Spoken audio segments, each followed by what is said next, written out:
Good evening, everyone. Welcome to another edition of The Gray Area. I am Mr. Bennett, joined by my partner, as always, Grooming and Reviews 101, aka The Ghost of Sparta, aka Peter, aka Panayotis. Y'all saw my brother? Sparta! What's good, my brother? How are you? on? Yeah, man, it's all good. Yeah, busy weekend, lots of things going on physically and whatnot. I'm just grateful that I still have the health to do what I do, and winding down and then just preparing for the work week. So certainly, good to be here to unwind on this Sunday evening, and just getting ready for the week, man. But glad to be in the land of the living. How about you, sir? Oh man, it's been a long weekend. Worked a lot, tired, streamed some more streaming, Right. and looking forward for this cartoony-ish episode. Yeah, a little lighthearted show tonight. But it's kind of reminiscent because I remember we had a show on your channel. Guru's channel on the Hangout show. We were talking about cartoons a while back, and certainly I learned a lot about that. And so maybe we can sort of rehash some of that same topic that we talked about on that show. As far as cultural exchange and just the differences here in terms of cartoons now versus today. Now, honestly, I admit I don't really watch cartoons anymore, but they were very influential on me growing up. So I remember them fondly, and to this day, I'm kind of retro. I mean, with YouTube and whatnot, I go back and watch a lot of the old stuff from the '60s. I was watching Fantastic Four from 1967. Those episodes from back in the day. I mean, great storylines and whatnot back then. So they really took it seriously back then. So, but as far as the new stuff, I couldn't tell you what's on as far as cartoons that are on today. Modern cartoons, I don't even watch it. I don't even bother Right. because I don't think they're anywhere near as good as what we had in prior. Right. I really want to hit that on the nail. Yeah. So Fire. if we sound like craggly old men at this point, we probably are. Hey, speak They for don't make yourself, them like they man. used to, man. What happened? They're not as good. So, yeah, we sound a little craggy tonight. There might be some merit to that. So, Speak for yourself, oh man. But no, yeah. seriously. The new cartoons, I don't think they have the it factor like we did. Mhm. I know everybody says it back in my time, back in my time. No, this is Mhm. legit. They have said it. The 80s and the 90s were the best cartoon era made, hands down. See, I may go back a little further than that. A shout out to Stacy B, as always, joining us tonight. Thank you for joining us. Thank you, Milani, also in the chat tonight. Thank you for joining us on this edition of the Gray Area. Again, as you see at the bottom of the screen there, you see our Cash App accounts. So we'd appreciate anything that you give us in our Cash Apps, but more importantly, we ask that you support the BMU network, the platform. Again, we offered so many different shows on so many different topics throughout the week. I mean, BMU has done a great job of giving a variety of different voices, a variety of different shows that we can learn from and join in on. And you never know what you're going to find on any given show. As was the case certainly on the barbershop last Friday. We had some special guests on the show and whatnot, and had a lot of watchers. I think he got up to over 300, almost 400, I think at one point, viewers. Again, because of the cross connections and the people who were brought in for the platform. So I was very happy to see that on Friday night. And so again, we just want to help to grow the platform, bringing all types of voices and whatnot, and really make this valuable. So anything that you can do, support drop a super chat in, certainly to support the network, or certainly become a member of the channel, become a monthly subscriber to the channel. Certainly, everything helps to make this a better platform for everyone, and everybody can eat from that. So again, just salute to everybody who's joining us tonight. But I may have a different take. I may have to go back even further in terms of the cartoon watching, because when me growing up, it was all about the cartoons from like really the 50s, quite frankly, the 50s and the 60s cartoon era, which I think really had an impact in a lot of different ways. One of the things was a lot of those cartoons weren't necessarily for kids. And and I'm going to ask you about certainly from the Greek perspective, just to go back and revisit that conversation. Now, you said in Greece, Greece certainly has their own cartoons that they certainly make specifically in Greece, but then there's a lot of import there. So why don't you talk about that a little bit from your perspective, being from Greece, growing up there?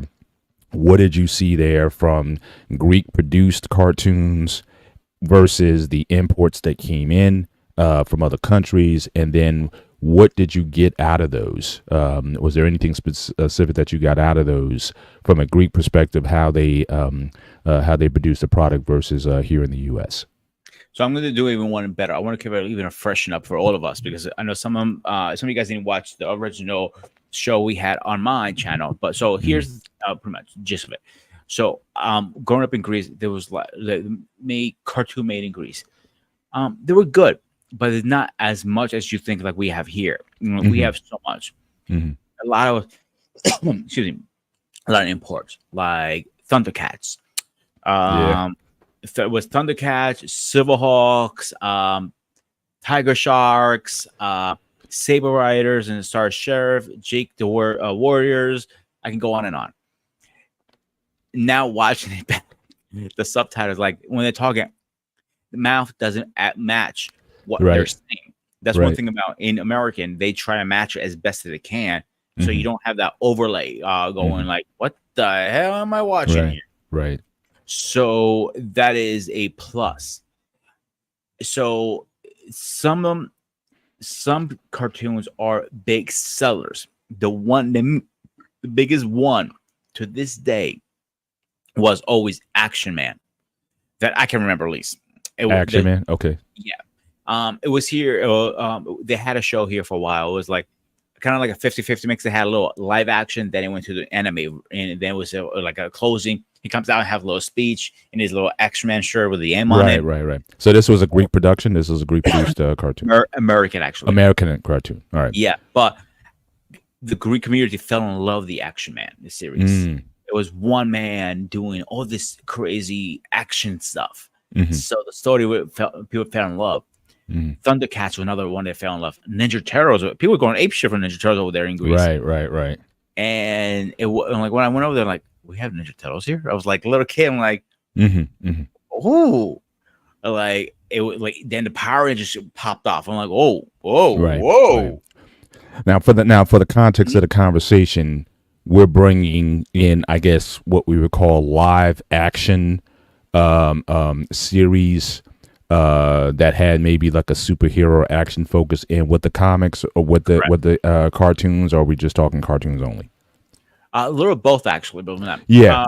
Let's start with the cartoons first. Let's talk about that for a second. Okay. So most cartoons were action packed, like Thundercats, Silverhawks. Trying to think something about my head. Technoman. Like Technoman was a Japanese anime that converted. Yeah. It came here to the States too at one point, but I already saw all of it in Greece before it came here. So some things cartoon wise, there are a little bit ahead of some things. Right. Because for some reason when they dubbed it, they're a little behind here versus in Greece, they're a little ahead. Like here's Dragon Ball and Dragon Ball Z. They're already way ahead of us down there. Right. Came to that. Now I think we're like maybe a little. They might be a little ahead of us. I realize overseas the cartoons are, because you know what it is. I think the board that has to check all this stuff, they have to go through so many check marks. Check. No pornographic. I remember watching some of the cartoons. The freaking little kids are running around with a fucking in a man bath and then half naked, and you see fucking cartoon penises running around. I'm like, what the fuck is this shit? In Greece. Yeah. Well, Greece in general, I think you said generally Greek television is a lot less censored than it is here. Right. I mean, I think there's shows that have nudity on them. So again, they just don't have the censorship here. So I can imagine that a lot. Yeah. Like I was literally downstairs. My mom streams her shows directly from Greece through Last TV. I'm in the kitchen cooking. I'm here moaning. I'm like, the fuck is going? I turn around and it's a scene. They're literally having blown ass sex. Other than not really having sex, but Right, it's not. Yeah, it's not full corn, but it's. Yeah. Yeah, I've heard that a lot. Like in Greece, Australia, there's a lot. Like I said, Europe. There's just a lot of the television that's just not the soap operas and whatnot. It's just not. They're just not very much on the censorship. And even when you talk about cartoons, like especially Japanese cartoons, the anime, none of that stuff was censored, especially with the violence. I remember. And again, there was a time, like I said, when I was a kid, so obviously I watched a lot of cartoons. I remember maybe 10 years ago, I was on YouTube or whatever, and I watched some old episodes of Speed Racer. And the one thing for some reason, and I don't know why I didn't get it when I was a kid, but, maybe again, just, growing up and seeing how things have changed and how, we're more PC now and whatnot, there was a lot of violence on that show. I mean, you had guys literally getting like shot up. I mean, like killed, like guys with like machine guns going rat-a-tat-tat, guys getting clipped off, like for real.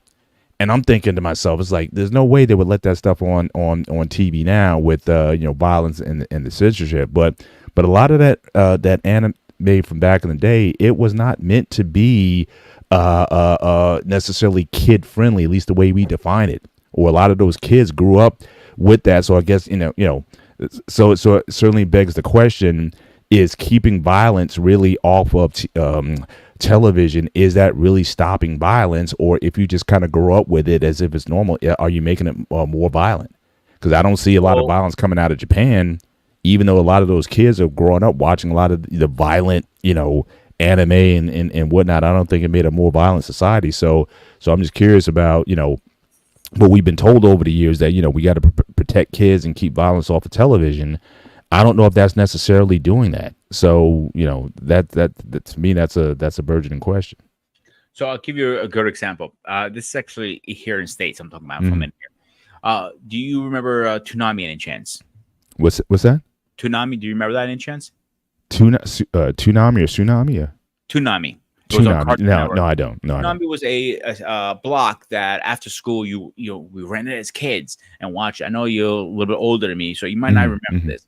The reason I said maybe your kids watch it, they had like Gundam, Sailor Moon, all this stuff, right? Okay, yeah. So, those titles I remember. Yeah.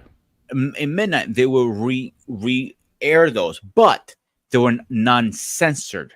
Okay. So you watch the whole thing. Just it was in they dubbed it in English. I remember seeing Hero. He was one of the main characters in Dragon Ball Z. Gundam Wing, and he's literally running from these army guys. He jumps out of the building, and his hand is covered in blood, dripping. Wow. I'm thinking to myself, like at that age, I'm a teenager. Like this is kind of gruesome shit. I like it, but it was some shit as a kid. And to me, it fascinated me back then. Right. So I look back on the other cartoon stuff, like they were doing things, over there, and that's what good thing you pointed that up. Violence is very low in Japan, for example. Right. For two reasons. One, I think is the cartoons, like you said, is very uncensored. And two is I just watched a documentary recently about the prisons there is very strict. It's like a military. And actually people prefer to join the military before they go to prison. So that's another reason why. It's like it's unhumane conditions, they say. People. But back to the original topic, maybe if we start censoring stuff and start exposing ourselves a little more, maybe we have different results. Yeah, I mean, it's definitely what you're exposed to or what the expectation is. I think has a lot to do with, again, what is considered good, what is considered bad, what is healthy. I think a lot of it, has to do with your mores, your social mores, your religiosity. Again, especially in the U.S., we tend to be in some ways a bipolar in that we can be very puritanical on one end, but then very loose and seem like amoral on the other end, and those seem to clash from time to time. But yeah, it just seems today, especially, we're so PC. Yeah, it's we're so PC today that it just doesn't allow for. I mean, just content that I used to watch like in the 80s, like just side topic. I don't know if you were too young to remember like the Benny Hill show. Oh hell yeah, I'm fucking young. or the Paul Hogan show from Australia. That was another one. Yeah, it was very similar to Benny Hill. But I mean, the content that they had on in our area was on WOR Channel 9, and they would show that like on Saturday nights or whatever. And I'm like, there's no way we could show that in 2024. So it's like I'm just shocked that you were able to show it back then. You would think it'd be the reverse because we're supposed to be less religious, less stuck up or tight or whatever. You would think we see more of that stuff on TV, more violence, more nudity, more whatever on TV. But it seems like there seems to be a constriction of that in America. Again, I can't speak for what's going on around the world, but just like I said, but when it came to the cartoons back in the day, like I said, a lot of it was meant for adults. Now, I go back to, again, like I said, really, you're talking about 40s and 50s cartoons. So you're talking about Warner Brothers with the Bugs Bunny. You talked about, you want to talk about gun violence?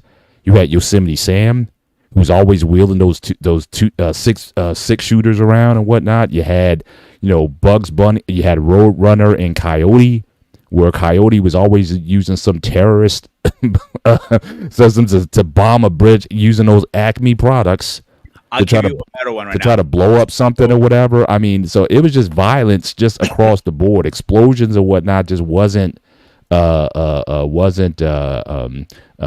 censored back then. And even a lot of the topics when it came to like some of the things we talk about today, cross-dressing, LGBTQ stuff. If you look at some of that old stuff, Bugs Bunny and whatnot, Bugs Bunny would be in the dress.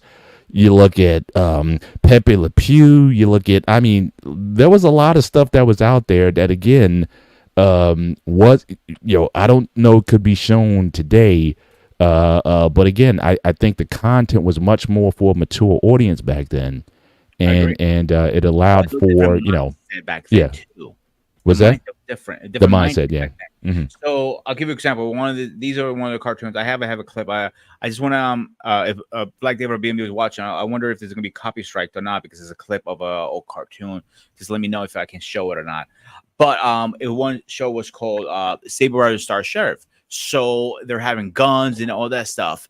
So and they were literally shooting these guys. Literally shooting with laser beams, but it still shows like a gun. Like, oh, it sends back to their vapor zone, all this stuff. We're like, but you're promoting violence to shoot somebody as a star sheriff. I'm like, I don't know if this is like PG actually. Yeah. But me as a growing up, like I thought that's very normal, like cops and robbers. I looked at it like I didn't exactly. Yeah. And again, a lot of American television from that era, it was all about that. You had cowboys, and I'll call them Native Americans. You don't want to call them Indians. So again, you had your westerns, which again there was a gun shootout every show. You had your cops and robbers shows on. So again, it was in that time. Again, it was accepted. I mean, to go, as a toy growing up, your family got you toy guns, toy pistols, and all kinds of cap guns and things of that nature. And nobody was going around thinking, okay, oh, well, this is leading to more violence in the society.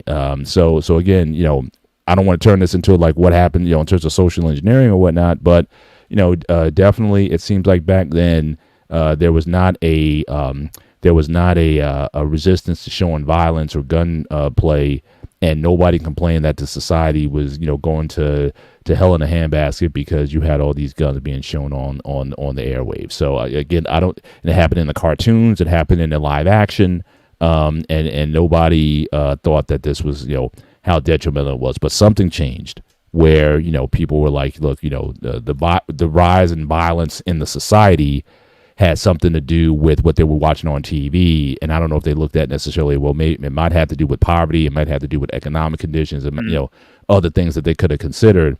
but it just seems like they just pointed to, oh, it must be the television shows or the music or the whatever it was.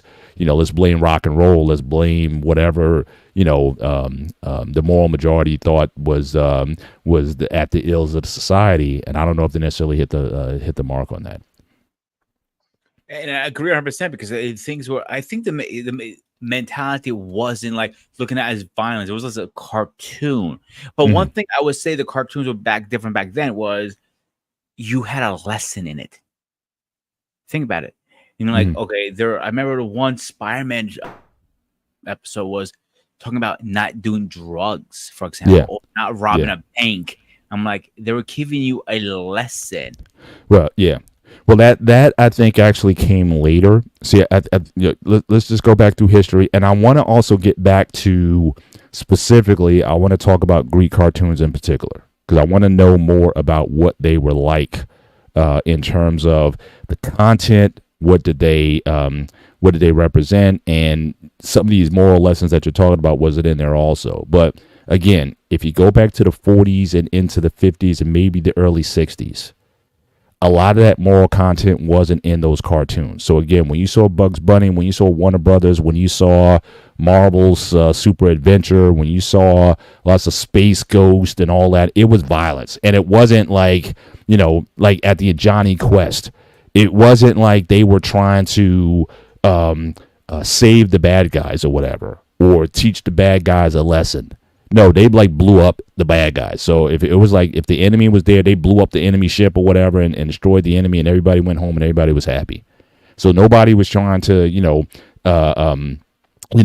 be quote unquote nice in those days. Like I said, it was very racy. And again, even if you took a cartoon like the Flintstones was essentially a cartoon live action program, because go back a few years before the Flintstones, you had the Honeymooners. I don't know if you ever watched the Honeymooners. I watch it a little bit here and there. I was like, but I used to watch. That was live. That was like nightly television. You had the Odd Couple that came. I think the Honeymooners came on at 11. Yeah, Nick and Night, wasn't it? Am I mistaken? No, this was local TV, local channel 11 in WPIX in New York. So you had the Honeymooners at 11:30. At 11, you had the Odd Couple at 11:30, and you had Star Trek at midnight. That was my nightly, all the way through college. That was like my nightly programming. But if you look at the Flintstones, it was essentially the Honeymooners. They dealt with real stuff. You had Pebbles and Bam. Pebbles getting Wilma getting pregnant and having a baby and all that stuff. It's like, they're dealing with like real sort of life stuff. Yes, in a cartoon fashion, but it was like adults could watch it as well as the kids could watch it. It wasn't so dumbed down that that adults couldn't enjoy it. And maybe it might even led to conversation. It's like, what's that bump on Wilma's stomach, Mom?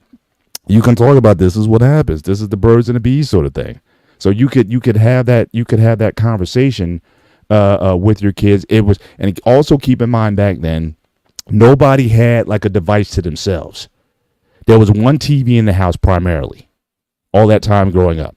So if you were going to have everybody down to watch the one show, you better be able to put something on that appealed to everybody. So even with the cartoons, there was a lot of sophistication. There was a lot of mature content, a lot of double entendres and things of that nature in the pieces itself that the adults could appreciate, but it was still funny enough for the kids to appreciate. So again, way more sophistication that drew households to watch the show, not just, okay, kids, you just go in the corner and do that. The only time that really took place was like on Saturday mornings when you had your Saturday morning cartoons and whatnot. But the Flintstones was shown in prime time. That wasn't just a kid show on Saturday. That was a prime time show that America watched. When Pebbles was born, that show like broke records. You know what I'm saying? It was like, for a cartoon. So that's how seriously they treated it. But the messages that you're talking about, that I think was a phenomenon that started happening in the late 60s and then to the 70s, because I think people started to realize, or the producers started to realize, that these shows can be used for social engineering, when they started to understand and recognize, oh, we can teach more kids through television than sometimes in schools or whatever, then that's when you started seeing that messaging that started to take place both in the cartoons and in the live action stuff, where, like you said, at the end of the show, Jill and Jane and John learned a valuable lesson today. Why it's not good to tell lies or something. My first memory, again, not the first one I saw, the memory I remember was G.I. Joe coming out saying, kids, yada, yada, yada. Then I remember He-Man did it too, but I remember G.I. Joe was the first one. I know that's one of the first ones, but G.I. Joe was the most. No, you're absolutely right. Yeah, and they always the tagline was, "Now I know, and knowing is half the battle." Yeah, that's how they would always end the show. So another good example, when He-Man ended the show, he would talk about what did we learn today? Not like that, obviously. Exactly. Yeah. Today's show, kids, He-Man did X, Y, and Z, but this is how he conquered. And he had a little speech on like that. Even now today, when I'm getting goosebumps just to remember it, because it was like, it was. No, you're absolutely right. Yeah, when they started to understand the power of television, because keep in mind, TV really didn't go viral until the 50s, like the mid 50s. Like, and before then, it was like having a TV was like a luxury. You know what I mean? Like back in your neighborhood, like if you were in the 40s or the early 50s, if you had a TV, you might have been the only family in your block that had a television. If there was like a big event going on, people would come to your house because you had the television. So again, it didn't become in mass. It didn't hit critical mass until the mid to late 50s. That's when it's like, half of American households had a TV. I mean, it's almost inconceivable now that no one has some sort of TV or phone or video or some kind of device. It's like 98% of people have access to that now. But people don't understand back in the day in the 50s, it's like only half of the country had that. The other half had a radio. And go back again to early, if you were in the 20s and 30s, if you had a radio, you were like considered high society. If you had that, people would come over to your house to listen to a show or something. Yeah. So back then, when I grew up in Greece, most people didn't have more than one TV in the house because they're fucking expensive, them fuckers. Right. And you only have so much room in the house. Right. So you had one in the living room. On Saturday and Sunday, the TV was off limits from parents. That was the kids' time. Right. On Saturday and Sunday. We don't have Saturday cartoons like we had here. We had Saturday and Sunday. 2 days we always had. In the summer, forget it. The TV was taking over at kids. Correct. And Monday through Sunday, they had everything today. Because most of the shows people watch like soap operas or like Jerry Springer kind of stuff like that was on break. So it didn't have nothing to watch. So it was kids' time. We had one channel. He actually he got caught. He had no permits. He ran this channel for years and years and years with no permits, called Junior TV, and that's where most of the stuff I watch: Saber Riders, Thundercats, and all this stuff. A lot of it was a repeat rewind at one episode. It was always the same over and over and over and over. Like at one point, I memorized one episode. I remember every goddamn word from it. I've seen it over 1,000 times. Right. But to me, it was still something. Right. Nothing. Like now, these kids. Like I see one episode more than one time. Like I've already seen this. I want something else. I'm like, shit, you fucker. Back then, I only had one option. Here's the 5 episodes. Pick one. Which one you want? Nothing more. But it was one with guns. I remember very well called Lucky Luke. They made a cartoon. Then they made a reaction series. This guy was the most clumsiest cowboy ever. But when he shot, he got perfect shots every time. And I'm like, look at him. He's hooking up all these women. He's shooting bad guys. And it's okay. And he's smoking a cigarette the whole time doing it, too. He used to have tobacco. Really? Yeah. And I'm like, to us was like, oh, that was cool. Now, imagine if you actually had a cartoon character with a cigarette on his mouth. What? Well, yeah. Like I said, but that goes back again, like I said, to the 40s and the 50s. Like I said, Warner Brothers. It was, smoking a cigarette. That was like part of back then. That's what I'm saying. But again, back then, smoking, and this is how society changes. Smoking was associated with class. Like it was high society. It was about being mature. You almost look forward to being able to smoke a cigarette back then. You know, if you were, especially you got the cigarettes, you had the Tipperillo thing. You put the cigarette in this long I thing remember that shit. and smoked it from there. That was like you were really bougie. You didn't, like the cowboys and whatnot smoked with just with the cigarette itself. But Yeah. if you were high class, you had that long tip thing, then the cigarette at the end, and you did it. So again, but just like anything, drinking, smoking, again, so a lot of it had to do with just the mores of the country at that time. Smoking, drinking, that was associated with being an adult. You know, having a beer, that was about being, being an adult and being sophisticated, or graduating from beer to wine or to more hard liquors and whatnot. I mean, it was something that you kind of look forward to. To have your first drink or your first cigarette, you were like a quote unquote a man at that point. So the social engineering that started, I think, in the late 60s and 70s were certainly, that's my era. That's certainly the era that I grew up in. And so cartoons had, to your earlier point, much more meaning in that they were helping you in terms of, life lessons and things of that nature. So I don't know what they're doing today, because it's not so much they're trying to show you content and then teach you life lessons from it. It's like, again, they're trying to keep you away from stuff. Don't show violence. Don't show anything that's politically incorrect or whatever. Rather than using that stuff as a teaching lesson, we just want to run away from stuff. So again, a very different vibe than back then. And but cartoons, again, my fondest memories of cartoons are the ones that actually drove a message home that allowed you to learn from it, and you had a conversation later.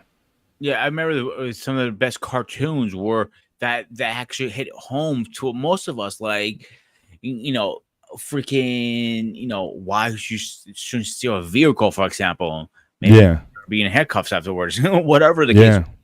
Those were the best ones, in my opinion. And all of them, again, Thundercats, all those I mentioned before. Now we're going into a little bit, let's say, hit the 90s for a second here. I did enjoy those too, but they were not the same still. I knew the it factor was missing.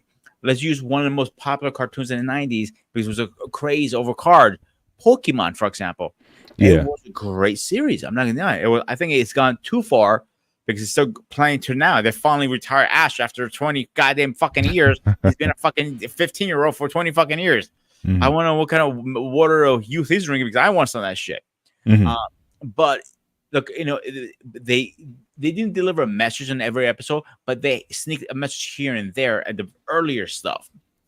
But as you start watching other stuff, it was like when they brought X-Men back at one point, they did try to revive the series. It wasn't the same. It was nowhere near the same. Again, G.I. Joe Extreme, it was trying to revise the series again. Nowhere near the same. Thundercats, it really tried to rise in the early 2000s. Nowhere near the shit. Yeah. The 2000s, same thing. He-Man again. There was a lot of stuff trying to hash the other stuff. I'll give you a show, for example, a Knight Rider. I love Knight Rider as a kid. Yeah, the original one. Yeah. Twice.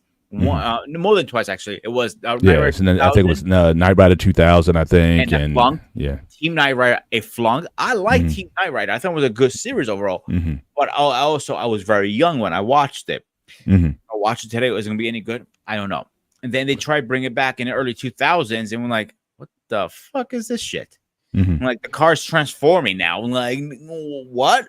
This is not. Yeah, they try to do. Sometimes doing too much. But I think that has to do just across the board with writing.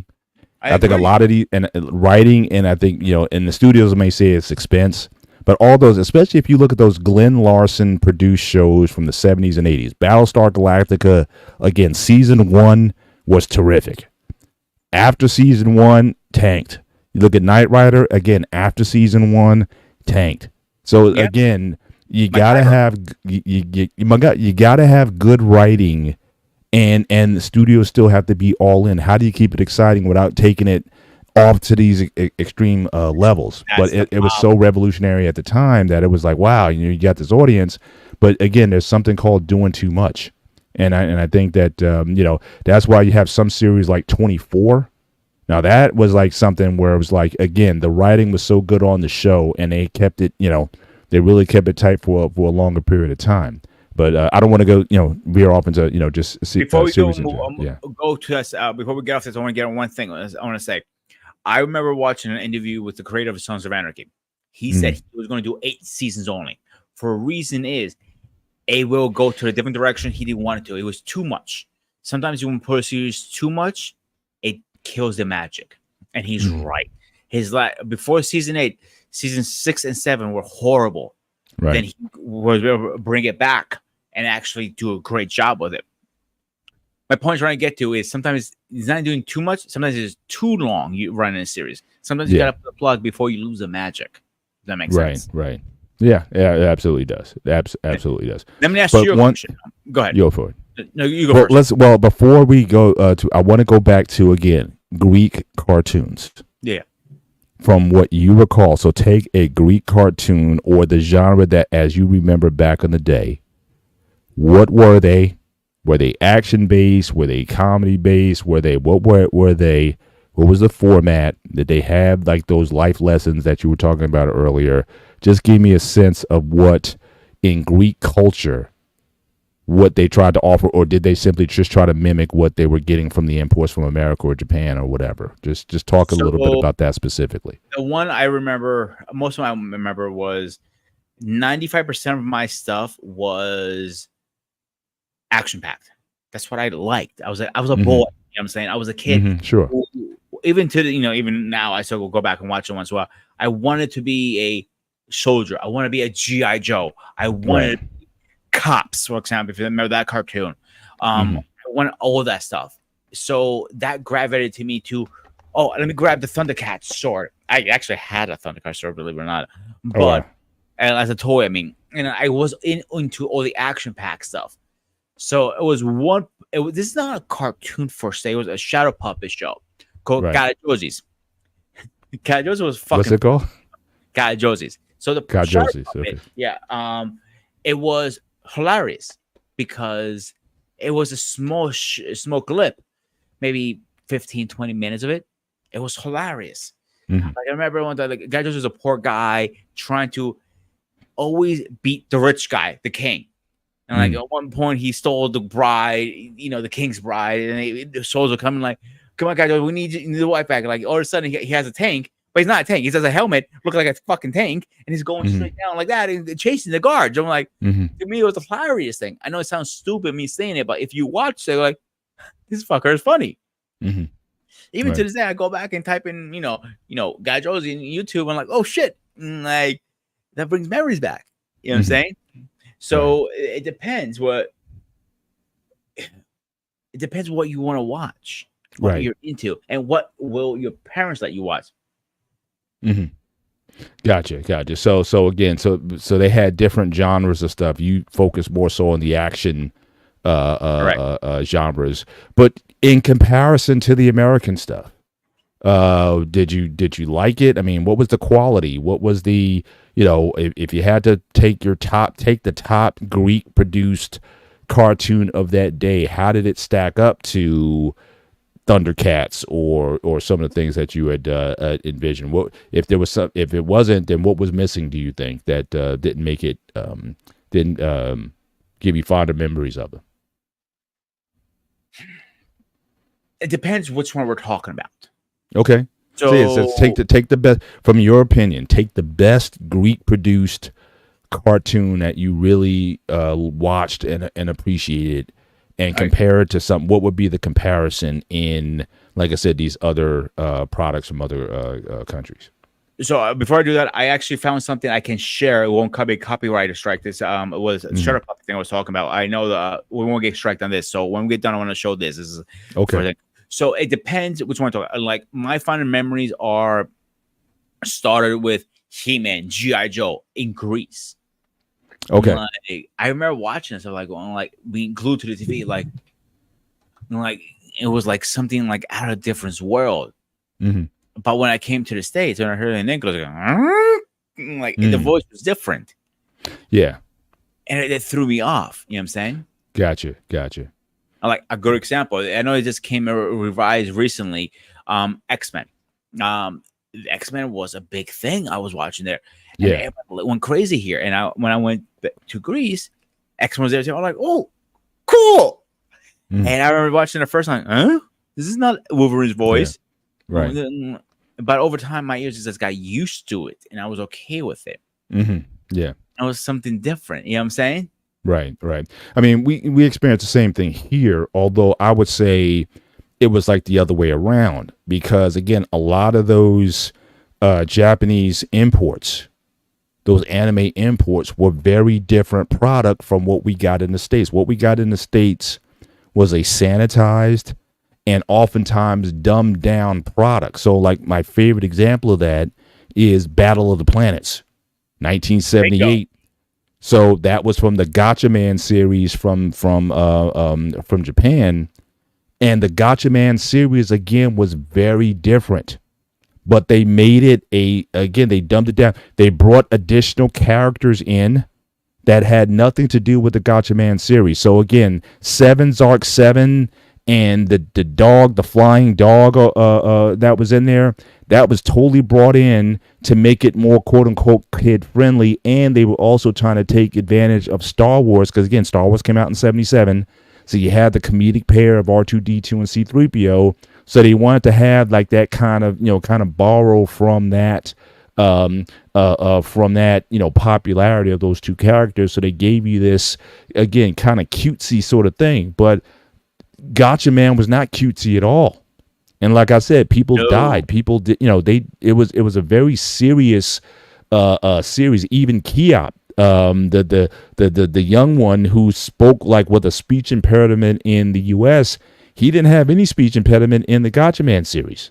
So they totally made that up to make him look, to make him more silly, but he wasn't that person in the Gotcha Man comic. So again, you kind of, you appreciate it at the time because that's all you had a reference to. But then when you watch the real thing later on, it's like, oh my gosh, this is so much different. But it was different for the better because, again, they didn't have it so dumbed down. So again, so I think the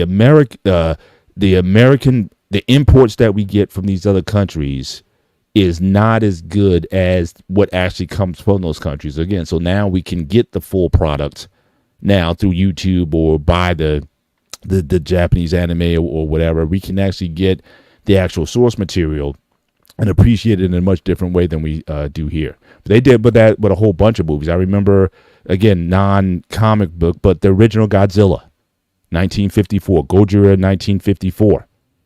The version that they had over here, now again, I liked the 1956 version with Raymond Burr, and they basically told the story through his eyes and whatnot. Again, at the time, I thought it was terrific. But when I saw the original Gojira 1954, again, very different in terms of, the message that they were trying to send. And it certainly had a lot more meaning, I think, to the Japanese people. That's why I think the Godzilla -1 that came out last year, I think that's why, I think a lot of people really appreciated it because, again, it was like a human story told on their terms. But but again, America did that with a lot of imports. They said, look, we got to change it. We got to make it, packaged in certain ways. And I don't think it necessarily did it for the better. But you can go back and either answer your question or we can, No, I want to actually show this video really fast. Sure. I'm going to share it. Again, I know for a fact we won't get copy strike. That's why I'm sharing this one. Remember how to do this damn thing.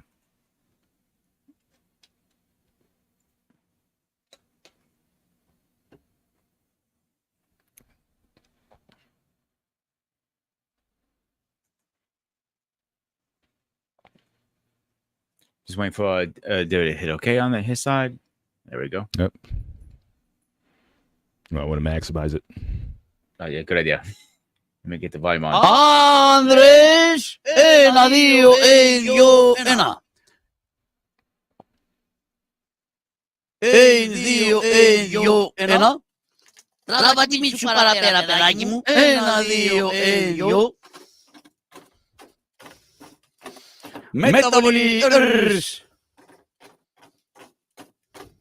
Λόγος, σύνταγμα με αναρχία. Αλ, 1, 2, 3. Αλ, τροχάδημερς. Αυτό ήταν. Συνοηθήκαμε. Πολύ ωραία. Προσκλητήριο και αναφορά του λόγου. Κολλητήρης Καραγγελόπουλος. Παρόν. Ζουβούρας. Παρόν. Τι έγινε από εκεί, βρε. Ακροβάτη. Μπυρικόκος. Τι έγινε, παιδάκι μου. Σώθηκε η μπαταρία. Τι έγινε, κολλητήρη μου. Πολύ καλά, πατέρα μου. Πώς πάει το σχολείο. Πολύ ωραία. Είσαι καλός μαθητής. Βεβαίως. Μόλις με βλέπει ο δάσκαλος από μακριά μου φωνάζει. Άριστος, άριστος. Και εμένα ναι. Τι. Μου φωνάζει. Τι σου φωνάζει. Άχρηστος, άχρηστος. Ο μικρός. Τι είναι. Είσαι καλός μαθητής. Με μ' αγαπάει η δασκάλα. Μόλις με βλέπει με βγάζει όξα από την τάξη. Γιατί. Για να παίρνω καθαρό αέρα. Μπράβο, μωρό μου. Ευχαριστώ, χρυσό μου. Σιωπή. Δεν μου λες, κολλητήρη μου. Ναι. Σε ποια τάξη πηγαίνεις, αγόρι μου. Πηγαίνω πατέρα στην 5η Δημοτικού, του χρόνου θα πάω στην 6η και έχω μεγάλη επιτυχία. Μπράβο. Ρώτα εμένα. Ο μεσαίος. Ορίστε. Σε ποια τάξη πηγαίνεις. Δεύτερη δεξιά. Όχι, ρε παιδάκι μου, ενώ πηγαίνεις πρώτη, Δευτέρα, Τρίτη, Τετάρτη, Πέμπτη. Και την Παρασκευή σκολάμε. Εσύ, μωρό, Βον. σε ποια τάξη πας, καρδούλα μου. Δεν θυμάμαι, σηκωτάκι μου. Βρε, παιδί μου, σε ποια τάξη, όπως λέμε, πηγαίνουμε πρώτη, Δευτέρα, Τρίτη. Όπιστεν. Άντε βρε. Δεν μου λες, κολλητηράκι μου. Μάλιστα. Να σε ρωτήσω, ποιο είναι το αγαπημένο σου μάθημα στο σχολείο. Το αγαπημένο μου μάθημα Η καλύτερη ώρα για σένα. είναι όταν κάνουμε πατέρα γεωγραφία που μαθαίνω για τα πιο μακρινά μέρη και όλα τα μέρη του κόσμου και τις συνήθειες των ανθρώπων που είναι εκεί. Μπράβο. Εσένα, ναι, μεσέ, Τι είναι. ποια είναι η καλύτερη ώρα στο σχολείο. Το διάλειμμα. Για παντά. Ο μικρός. Τι είναι. Τι σου αρέσει πιο πολύ στο σχολείο. Το σάντουιτς. Κάψε, βρε. Να σε ρωτήσω κάτι, κολλητηράκι μου. Ναι. Να μου πεις λοιπόν, από το μάθημα όμως όχι της γεωγραφίας, αλλά το μάθημα της ζωολογίας. Βεβαίως. Και θέλω να μου πεις ένα ζώο Ναι. που είναι χρήσιμο για τον άνθρωπο. Μάλιστα. Είναι η αγελάδα, πατέρα. Η αγελάδα είναι ένα χρήσιμο ζώο για τον άνθρωπο γιατί μας δίνει γάλα. Το γάλα το κάνουμε βούτυρο, γιαούρτι, τυρί, παγωτό. Και παγωτό κάνουμε, εντάξει. Δεν μου λες εσύ, μικρέ, Τι είναι. ποιο άλλο ζωάκι μας δίνει γάλα. Η κατσικούλα. Μπράβο. Ρώτα και εμένα να σου πω ποιο άλλο ζώο. Ένα άλλο ζώο που μας δίνει γάλα μεσέ. Ο Μπαρμπαγιώργος. Τι. Ζώο είναι ο Μπαρμπαγιώργος, βρε. Εσύ δεν έλεγες βρε το βόηδι τον μπάρμα μου που δεν μας φέρνει τυρί από το χωριό. Σιωπή. Ορίστε μας. Βγάζουν τα οικογενειακά μας στη φόρα. Κολλητήρης, Μάλιστα. θέλω να μου πεις ένα ζώο που ζει μέσα στο νερό. Ναι. Είναι πατέρα η φάλαινα και είναι θηλαστικό. Μπράβο. Εσύ ξέρεις κανένα ζώο να ζει μέσα στο νερό. Ζώο που ζει μες στο νερό. Μμ. Δεν θυμάμαι. Τι πιάσαμε το καλοκαίρι. Εκείνο που σου έκανε εντύπωση. Α,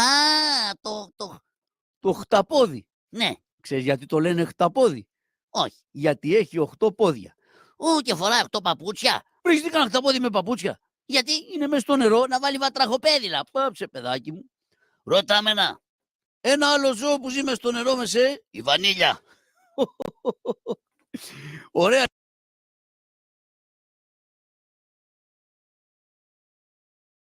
Okay. So you're going to have to now, just from my observation, just looking at it, it seemed like it's a lot of, I guess, what we would almost call improv.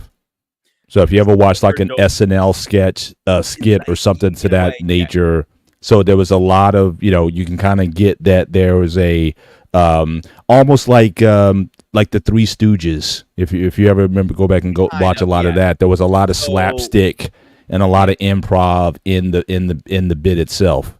And it seemed like, that's what I kind of got from it. Obviously, that's the three kids and the father. Like Mhm. one of the things that cracked me up if you saw my face. He was asking, name it that. He was asking the kids, "What did you learn in school?" Yada yada yada. He's going to this. This is the main part of the skit. It made funny. This is where like inappropriate part. So Mhm. he goes, he goes his oldest. What name an animal that gives milk for his kids? He goes, a cow. The other one goes, oh, name another one, a lamb. He goes, okay. He goes, the other one, and then another one, like Uncle George. He goes, I'm like, shut the fuck up, man. He goes to him like, we don't tell our business to everybody out there. So you see the inappropriate jokes are very common in the old cartoons and stuff like that. So you're And saying that the jokes would be kind of what do you call it, blue jokes or blue humor or something. Pretty So much. again, but that would be in the cartoons that the kids would watch.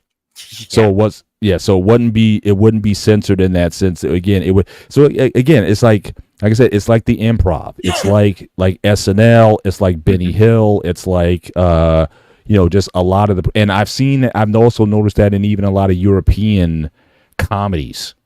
That again, there's a lot of entendres. There's a lot of humor that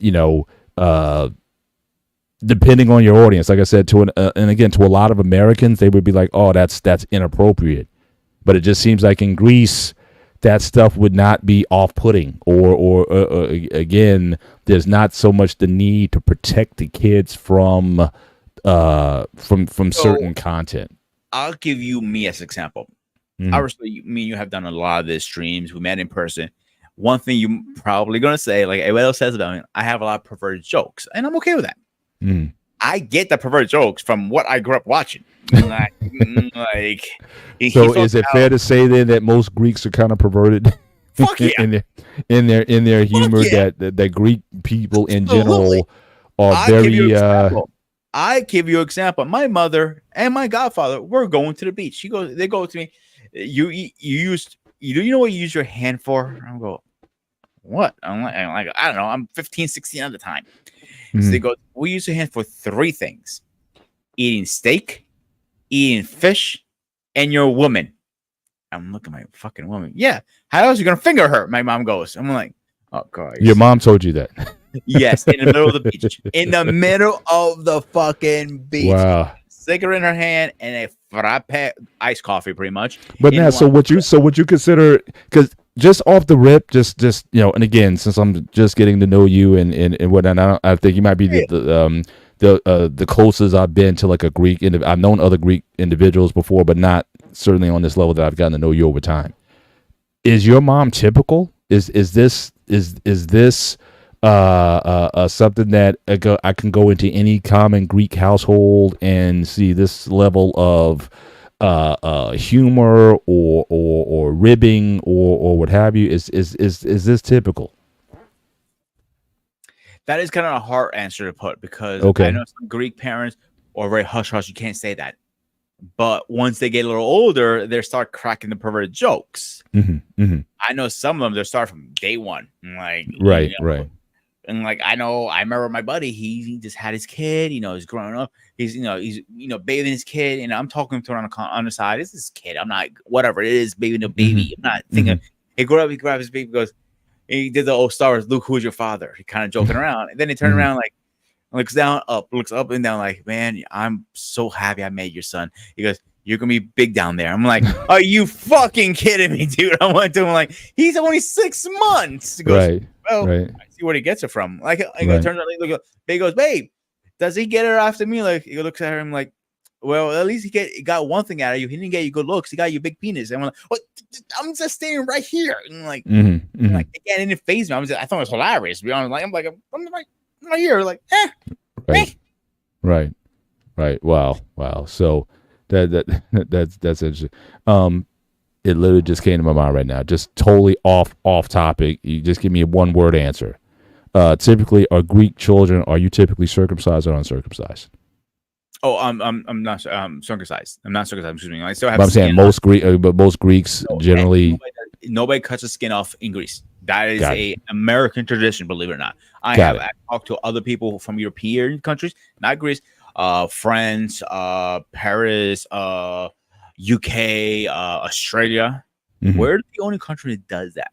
Well, that in probably Israel, because circumcision was like a Jewish sort of tradition thing, but for some reason we started doing it here as a more health related sort of thing. But for sanitation reasons they did it. But really fast, I'm gonna like throw a little that, and we're gonna move on from that. Like from my understanding, men who are with skin on, they are more sensitive because they don't have that protection on there, and men who don't can last longer. Mhm. But which one do you want to give? You want more sensitivity, or do you want to last longer? Right. Kind of like. All right. Sorry. That was a commercial break, ladies and gentlemen. Back to the back to the show. But yes. But I just forgot what we were talking. Where did we jump? Oh, back to the cartoon. So yeah, so like I said, it just seems like the interaction. And I noticed like with the one son, he kept slapping the one in the front. He kind of So again, he's like the butt of the the joke. It seems like, or the father's always slapping him or doing something or whatever. And it looks like he's probably the one who probably says the dumbest things or the things that are the youngest was like the dumbest, and but the kids part of it, they're not always in every sketch. But the father he's a poor guy. You can see how broken behind his back of him. Right. And he's holding by 2-6. The house across is nice and everything. He's a poor man. He doesn't have money. He's trying to rip everybody off so he can get money. And that's all he cared about. But he does whatever. He's the main character. The it one. You know what I'm saying? Mm-hmm. Mm-hmm. So it depends who does the shadow puppet today. Everybody has their own everybody's different, of course, who does. Now, as far as the animation that I saw, is that kind of standard? What's that? That's a shadow puppet. Shadow. Okay. So it's not like an animated. Yeah. If you ever anime, because we're going to copyright strike. I know that for a fact. Gotcha. Okay. Well, drop me a link then, off topic, off show, because I would like to see some, give me like a snapshot of some of the better animated Greek cartoons that you would that you enjoy to recommend. I just want to kind of get a sample of that. Maybe if it's an English subtitle or whatever, that'd be even better. But I would like to see a sample of what Greek cartoons or action or stuff like that, like what that looks like, because I just don't have a reference to go from. That's why I'm asking all these questions about it, because it seems like, especially you're getting so many of the imports, but how does it compare to the Greek production? That's where what I'd like to know. I'll put it this scale. If I had a scale of 1 to 100, like 100 is almost like everything's imported. So for you, what's your 100? So what's your 100 then? Is it like Thundercats or whatever? What would be your top of the Greek period? imported? I'm saying period. Rephrase that question again. I'm sorry. So again, the upper level for you in terms of cartoon, in terms of animation, action, story, plot, all that. Like, what is your favorite? What is the best? What are you going to be comparing the Greek product to? I probably like the Thundercats or He-Man. Okay. Like that. But, yeah. So if I had a scale, how many they actually made in-house in Greece is going to be down literally almost like to 5% at 100. Okay, so it's not a big market for Greek animation or something that a Greek person would remember fondly, that they would say, oh yeah, when I grew up, we watched this. Yeah, we watched the Thundercats and all that kind of stuff too. But as far as a Greek production, let me ask you this, just period. What is a show in Greece that to this day is like the standard? It could be a cartoon, it could be a live action, it could be a soap opera, it could be like, what's your MASH, for example, or what is considered like Greek royalty when it comes to TV shows that if I talk to your mother or if I talk to younger people, like what is it, like a national treasure in Greece? Like what is the show, the number one show in Greece that everybody finally remembers? Depends who you talk to. If you talk to a kid, it could be from Transformers, Beast Wars to. No, I'm talking Greek production. No, I know. I was going to get to that point. Right. It really depends. Mm-hmm. Production as a kid, we don't remember a lot because we didn't have a lot as kids. Everything was imported. But now, if we're talking about older, I remember Kaimera Zoe, for example.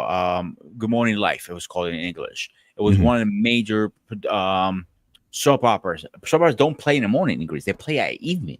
Right. So you get stuck watching with your parents or grandmother because you have no choice, because that's what's on TV now. That's what I watch. So it really depends who you talk to. For me personally, I remember watching the Calimera Zoe, for example, with my grandmother, and it's like I was watching shows I wasn't really supposed to be watching because they're like talking about drugs and all this stuff, but there was no lesson behind it because it's soap operas. Mm-hmm. So that's what I remember growing up. Like those were the shows I remember, if that makes sense. Yeah. But it's like I guess what I'm asking is like Britain, for example, they have like James Bond, like pick a Bond film or something like that. Like the franchise is something that's very revered by people from Great Britain as an example. Is there a show, a series, a character, somebody that is so emblematic to Greece? It's almost like it's a national icon or a treasure in Greece. A show, character, movie, even that's really like, for Greeks, it's like this is like pride for us.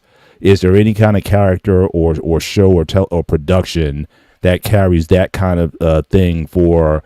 If you're Greek, then you're into this, or you have to watch this, or you grew up on this, or is there anything that even approaches that level of fandom by and for Greek people? So you literally just watched it. Guy Josie is our thing. There's production in Greece. Okay, there were local shows. Okay. There were local shows around, before TV. This thing's been going on for generations. This guy, Gotcha. not the same guy, but they're puppet masters that learn about this. Gotcha. So that's what it is for us. Okay. Then that didn't answer my question.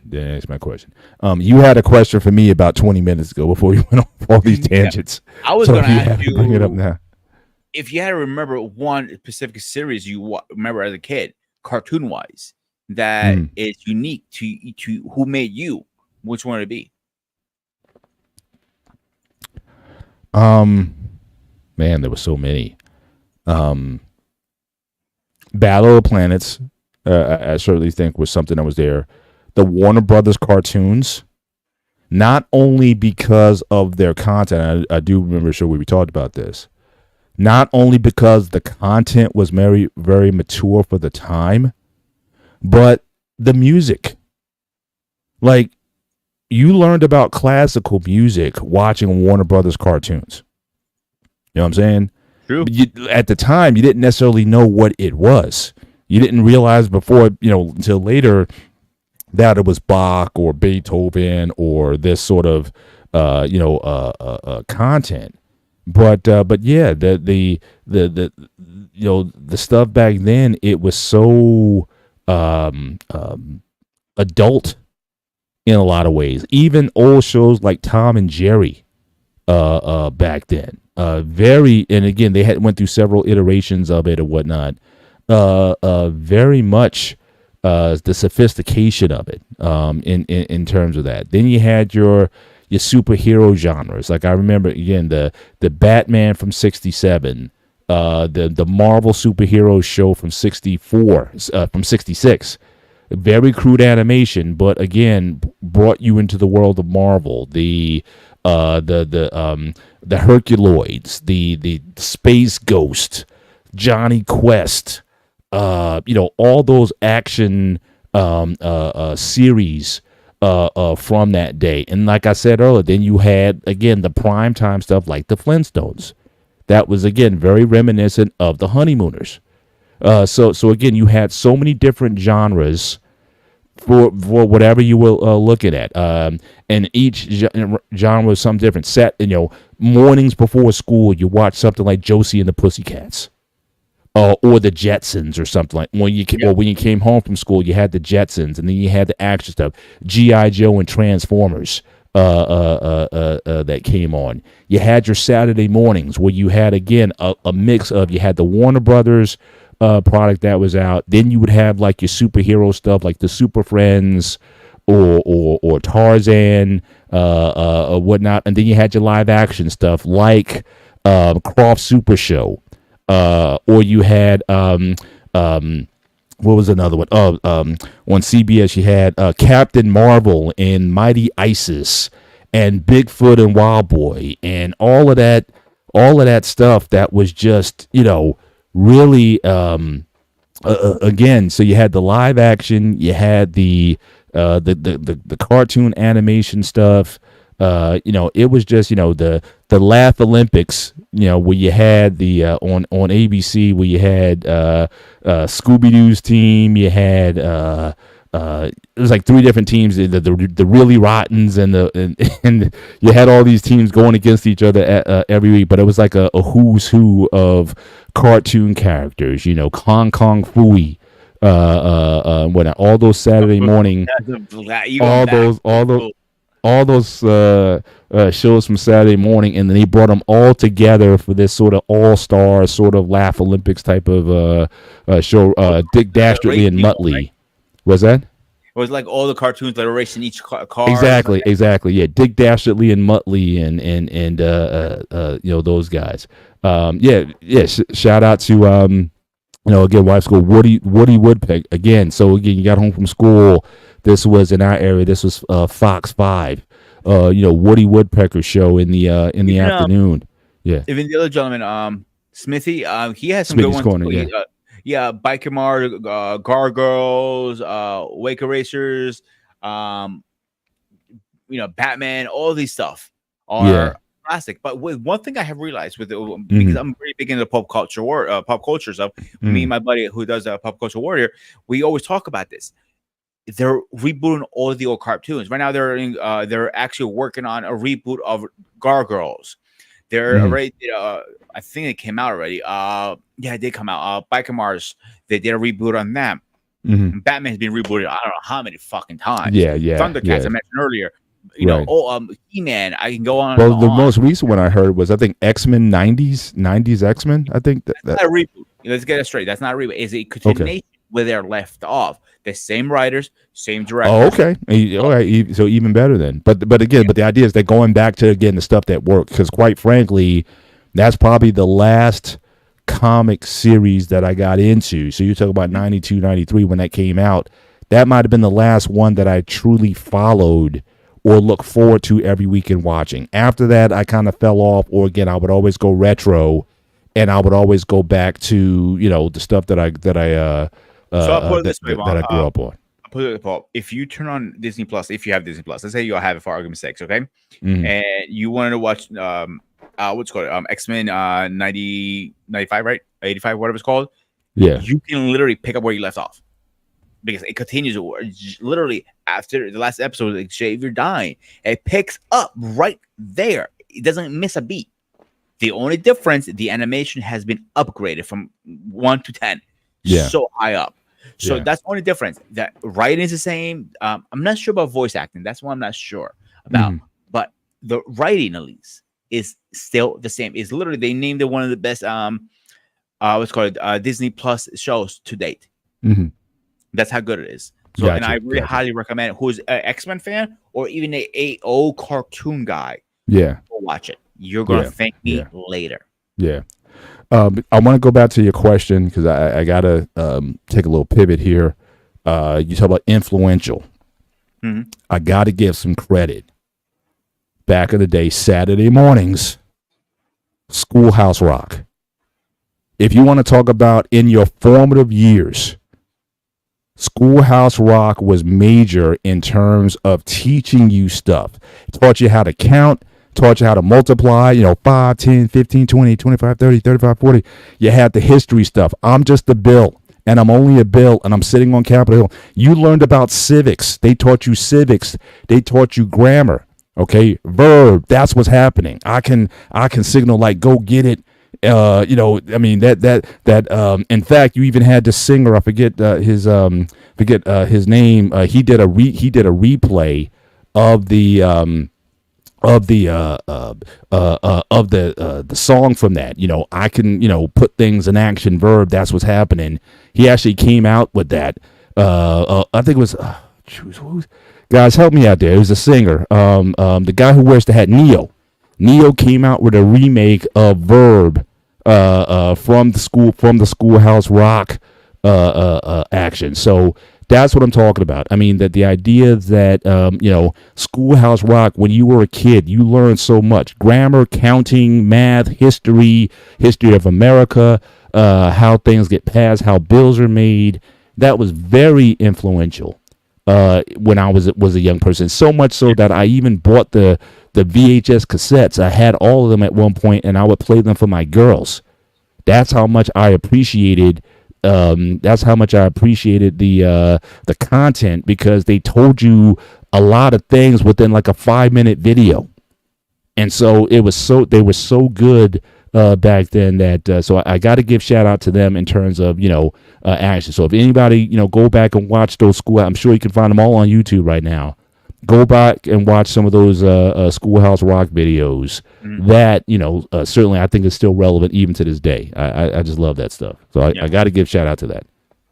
So we're gonna play this video really fast. This is what you're asking earlier. You want to watch one? Here's one good example. Go ahead, David. Now this is Greek, or It's Greek. But remember, a lot of it was subbed, so you don't have a made from there. This is Okay. This is one of the. It's hard to find a lot of Greek on YouTube, so you gotta give me a little break here. Okay, so but it looks like it's American produced. Dan Gordon with Winston Sharple, so it looks like this it's is very old too.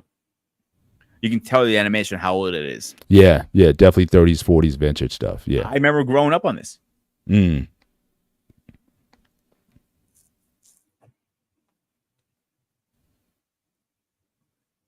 David, turn on the volume, dude.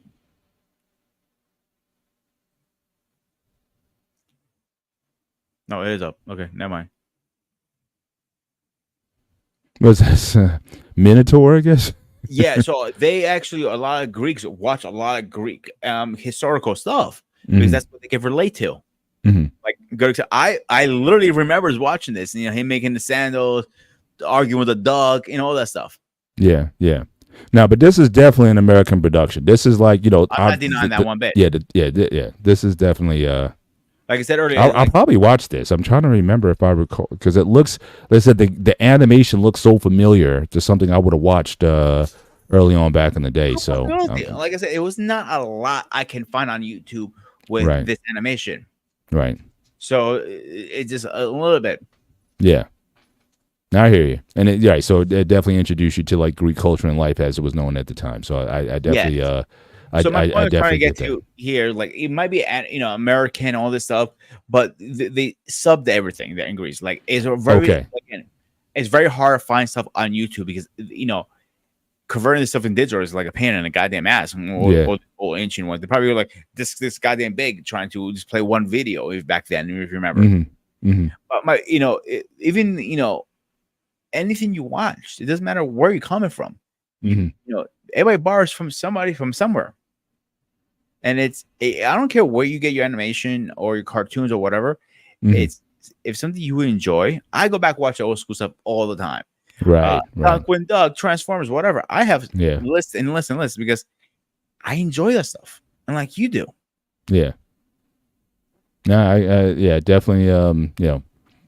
Like I said, a lot of this older stuff, and again, you would certainly see, even during the Warner Brothers, they would go all the way back to like these. You can tell just from the quality animation, you can tell what was from the 40s, what was from the 50s, what was from the 60s and up. Like you got so good at being able to tell. So this is definitely, and again, I know they had at the beginning they had the they would always put the year at the bottom, and it was always like in the Roman numerals or whatever, MCM, whatever it was. So this definitely something from the, I would say from the mid 40s, if I had to guess. It was definitely something from that era. But that's the thing too. You also saw over the years, you saw the quality of the animation, for better for worse. Some of it went up, some of it went down. But I can almost look at a bit and see that, okay, this is something from a certain decade based on the quality of the animation. Before we move on, David, can you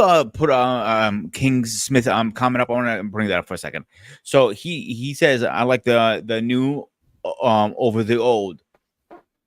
That's a preference again. There's a reason why I bring that out. He likes the new over the old because that's what he enjoys. There's nothing wrong with that either. Yeah. If he enjoys watching SpongeBob, I hope he doesn't, buddy. If he Right. does SpongeBob, I can't knock him for it. Right. But he likes that stuff, and like that's cool too. Like we can have a conversation, like, okay, King, why do you like SpongeBob versus the old Thundercats. I know that's a bad example, but you get my point. Right, go ahead. Yeah. Well, it's interesting because one thing I didn't want to get lost on was I think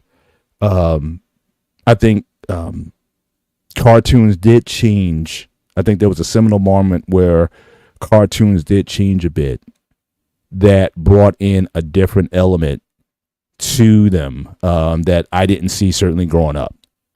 And I think that major change was The Simpsons. We got to talk about that because I think it was The Simpsons that brought in, like you had, and prior to I don't know what came out first. I don't know if Married with Children came out first or The Simpsons came out first.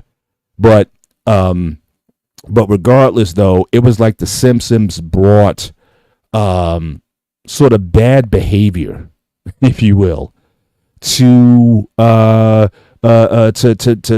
primetime television. Because again, just like the Flintstones was, the Simpsons was that kind of show, and you saw it was just a dysfunctional family in a lot of ways that reflected, I think, the mores of the 90s. So again, just like what Married with Children did, The Simpsons did it in similar fashion. And then once you saw other shows, so again, like SpongeBob, like Phineas and Ferb, which I think my kids kind of grew up on a bit. They were into that. A lot of it became about showing dysfunctional people, rebellious kids doing things they shouldn't be doing, but the parents are so ignorant that they have no idea what the kids are doing, but the kids are just going crazy with stuff. Just a lot of things that were just different, but nobody was the wiser because of it. So I think The Simpsons did a lot in same, because I'm sure at the time people were like, hey, can we even show this kind of stuff? I mean, Bart Simpson and just the image of the man at that time. And so I just think that did a lot in terms of, changing people's preferences, going from the quote unquote goody two shoes type of cartoons of the day that had, as we talked about earlier, had the moral messages, had at the end of the show the moral lesson from the show or something like that. Again, going away from that social engineering that a lot of cartoons served at the time to this thing where we're just going to be showing people just, dysfunctional. And I just think that's where a lot of television programming went. It went from showing you wholesome families, for lack of a better name. People even laugh at that. Say, what do you mean wholesome family? Again, even the shows, the Brady Bunch or My Three Sons or some other show, Father Knows Best, or all those, functional shows went to showings like, you know what, we're going to show people who are really, my dad didn't let me watch The Simpsons. Yeah, but I think a lot of people at the time, and people forget at the time when Married with Children came out, people were kind of like, look, this shouldn't be on TV. I mean, this is a big departure from what TV shows about depicting families would show. I think, the people who put it together was just kind of like, yeah, we're going to go in a totally different direction. And I think a lot of people's choices in comedy, if you look at shows like The Office or whatever, it's about just dysfunctional, narcissistic people who are about pleasing themselves and whatnot. They're not trying to talk about good values, and they're not trying to be the best versions of themselves or whatever. It's just Kelly Bundy almost set the standard for my. I will agree 100%. But one thing you got to give credit to Simpsons, after all these years, they're on season 35. That is a long ass time for anything to keep going, and they keep coming back, and they're still coming up with new creative stuff. Like I said earlier, I don't think anything should go over 8 seasons, but that is one thing I would say. 35 seasons. Holy shit. Well, here's the thing. I think that the fact that they basically put no limits on the show, I think in part is what allows you to have that kind of longevity. Because if you're going to be working in a box, right, like the Brady Bunch, or pick your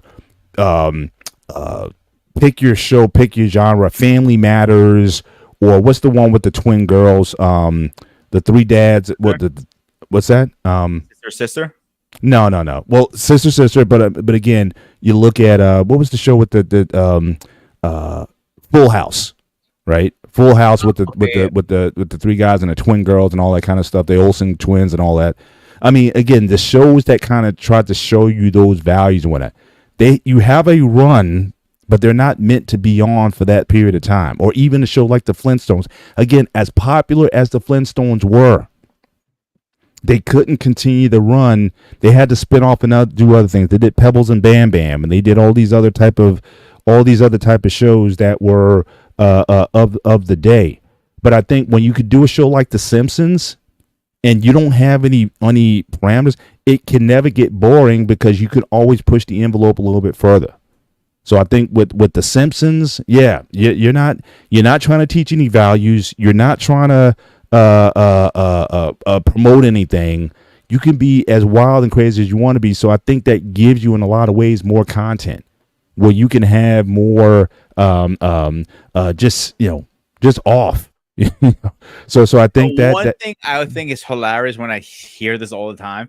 People are saying Simpsons predict the future because they had episodes, things that happen now, and it's nowhere near the same, but they had prediction. I'm like, seriously, are we already going there now? With like Simpsons is a time traveling cartoon or some shit? Well, see, that's the thing. Now, the conversation at the time, because again, I remember Married with Children, The Simpsons, they kind of came on board around the same time, like early '90s.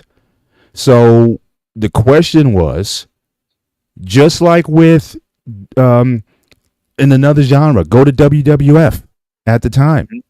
The Attitude Era started in the early '90s, where I think that the idea of entertainment being this sort of kid-friendly, moral-driven product, where people are like, we're going to show stuff from their point of view, how things really are. So sports entertainment. So we're not saying pro wrestling anymore. We're going to say sports entertainment, and we're going to show you the trashy, grimy stuff of the day. If you look at Married with Children, we're not showing you functional, loving families anymore. We're going to be showing you, this radical stuff. Simpsons, same thing. So I think that. So the question is were they predicting the future, or were they really telling you what things are really like? Yes, we had the Cosby Show. That was a very intact family for a lot of years, and you had Family Ties, and you had all those shows in the early 80s. Yeah, these are the early 80s. By 88, 89, those shows were kind of going off. And now in the 90s, we're going in a whole new direction. So we're going to show, people as bad as they want, that, that rebellious spirit. Everybody in school, we all knew Kelly Bundy, right? We all knew she was there. Kelly Bundy was like a metaphor. We all knew that type of girl who was in school, or the brother in school, or whatever. Now, again, the wife, I don't know. I don't recall seeing too many moms with the hot pants and the. I don't recall any moms at the era. But Al Bundy, yes, you saw a lot of Al Bundy was probably more real than people wanted to give credit for, because Al Bundy was the guy who worked at the factory, who worked at the plant or the mill or whatever. When he came home, he just wanted a beer and he just wanted to sit down.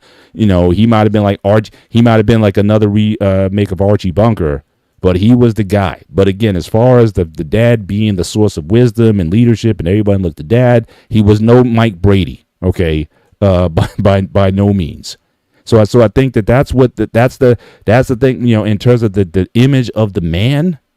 I think in a lot of ways was formed through shows like that, where guys weren't shown as the goody male masculine role or whatever. These guys were, they were just, who they were. Even Roseanne, that was another show that was like, again, a family that was just, very blue collar.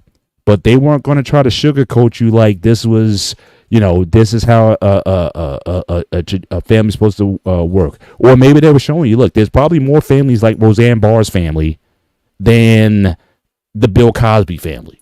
You know what I mean? So again, as far as predicting the future, I don't know if they were predicting it or they were just simply showing you, yeah, more people live like this than we want to admit as a nation, and maybe we need to stop trying to sugarcoat stuff and say, yeah, you got a lot of dysfunctional kids, you got dysfunctional relationships, and we're tired of trying to, moral code everything, and we're going to give you a totally different, and that could be why those shows were so popular for so long, because I think more people could relate to it. They were tired, quite frankly, of the moral bashing or the beating you over the head with moral stuff in terms of this is what a family's supposed to be. So the one I want to say was Roseanne. I couldn't stand her. I never watched it. I couldn't stand her voice. I couldn't stand the guy. I just hated that goddamn show.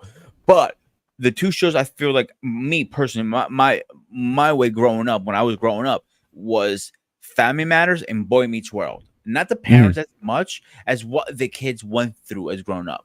Like I remember Cody chasing a woman, cheating on her, then drinking and getting called from his parents, legit shit. You know what I'm saying? Like things that we did as kids. We drinked when we were not supposed to be 21. We were underage. We would chase that girl like, she's the one. But then you say, oh, she's so cute, but she will never find out, kind of thing. And you get called with your pants down, kind of thing. Not literally, but you know what I mean. But my point trying to get to this is those are more realistic shows, in my opinion. Like you're saying, like The Simpsons or some other ones. So where do you draw the line from entertainment to reality now? The question is, I have for you. I don't know if you can draw that line anymore. I mean, and that might have been, again, what those shows, what they did. They you could argue that those shows sort of ripped the scab off, or again, the veil.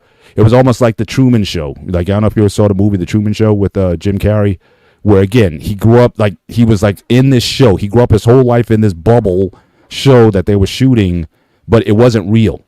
Everything was squeaky clean or whatever, and he started to realize that, look, there's a world outside this world. He had to kind of get out of it.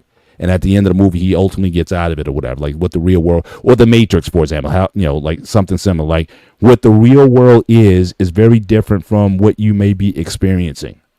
So again, I don't know if, where they, I think the show's blurred the lines. I would say that. I would say that much in terms of what is, but again, I think there were a lot more families. Because again, we rate this as, every time we're on Black Man on another show, Tuesday night podcast, where we talk about what's wrong with, marriages that are sexless, or families' divorce rates, or whatever it is. Like, all that stuff is out there. So do we really, so again, showing the Cosbys or even the Jeffersons, George was a handful, but at the same time, they were still a loving husband and wife. You had the Willises and whatnot, and your kids and everything. They, they didn't sugarcoat a lot of stuff, but again, they were still working within like a moral compass. Long time married, not, no one out there cheating, and no one's doing some. George, he was, always trying to make schemes to make money and everything, but Wheezy always brought him back to his moral self or whatever, challenged him to live up to his higher moral values or something like that. But here's my issue with what you're saying here now with the new show is like, now they have got rid of all of that and said, oh, the wife is okay to be divorced with 3 different baby daddies and all of this stuff. I'm like, what are we teaching our kids now these days? It's okay to sleep around, pop 20 goddamn fucking kids, and it's okay to keep popping 20 more kids. Again, but where did that stuff start? But again, go back to Married with Children. Again, Kelly Bundy, we knew what Kelly Bundy would wind up being. Kelly Bundy was not going to turn around and become this goody girl or whatever. And like I said, we all knew the Kelly Bundys that we knew in high school are the baby mamas who got 3 kids by 3 baby daddies. All right. So again, that change in the dynamic, they're saying, look, we're going to show people for who they really are.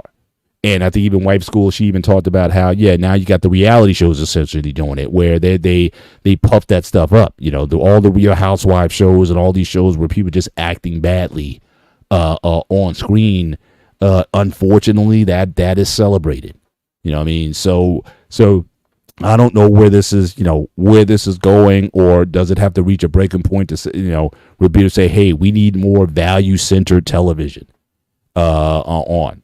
But even some of this is weird, because even when you try to watch some of the value-centered stuff, it's almost like, because the only places where you find a lot of stuff, like I try to watch some quote-unquote Christian type of television, or like, what's the channel my wife, Hallmark Channel stuff, it's almost like I can't watch it, because it is so sanitized that it's just, and they play that stupid music in the background, which I can't stand, the piano in the background that they played throughout the entire Hallmark movie. Ladies, if you're in the chat, if you watch Hallmark movies, you know exactly what I'm talking about. That stupid piano where I just want to take the guy and just hit him over the head with something, because I can't stand that piano music constantly playing in the background of the film. But they have all these rom-coms about stuff, and everything's so squeaky clean. It's almost like even I can't take it a lot of times. But that is what, that is more the outlier, if you could stand that stuff. But my wife, she can watch those movies all day. It's like, oh my gosh, not another. I can't do another. I can't do another. Heard that? Like, I feel sorry for you, man. I can't do it, man. I come in. Made a lot of money off that one piano playing. You know that. Let's be straight here. I can't stand it. I with you, dude. Like, I want to take his head, put it between the piano, going ding, ding, ding. Or ding. take the sleeve on the piano keyboard. You just want to slam his fingers on the thing as he's playing. Take it and go, and just slam it right across the face.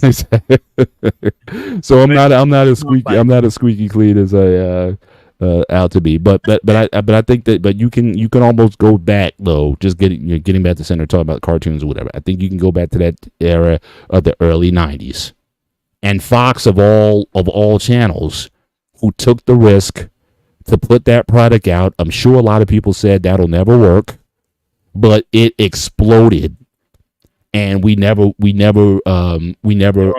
came back from that. So you can argue that The Simpsons is probably the most influential cartoon of all time. It's certainly in the United States. I agree. But The Simpsons also was a spinoff with everything else.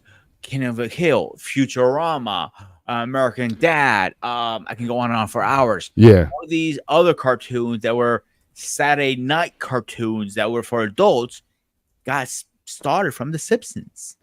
Yeah. And again, those same shows. It's just like and it's weird because it's Fox. Like, I guess we know Fox from like Fox News or whatever, right? And they're the ones who are supposed to be about, America and family values and conservative principles and whatnot.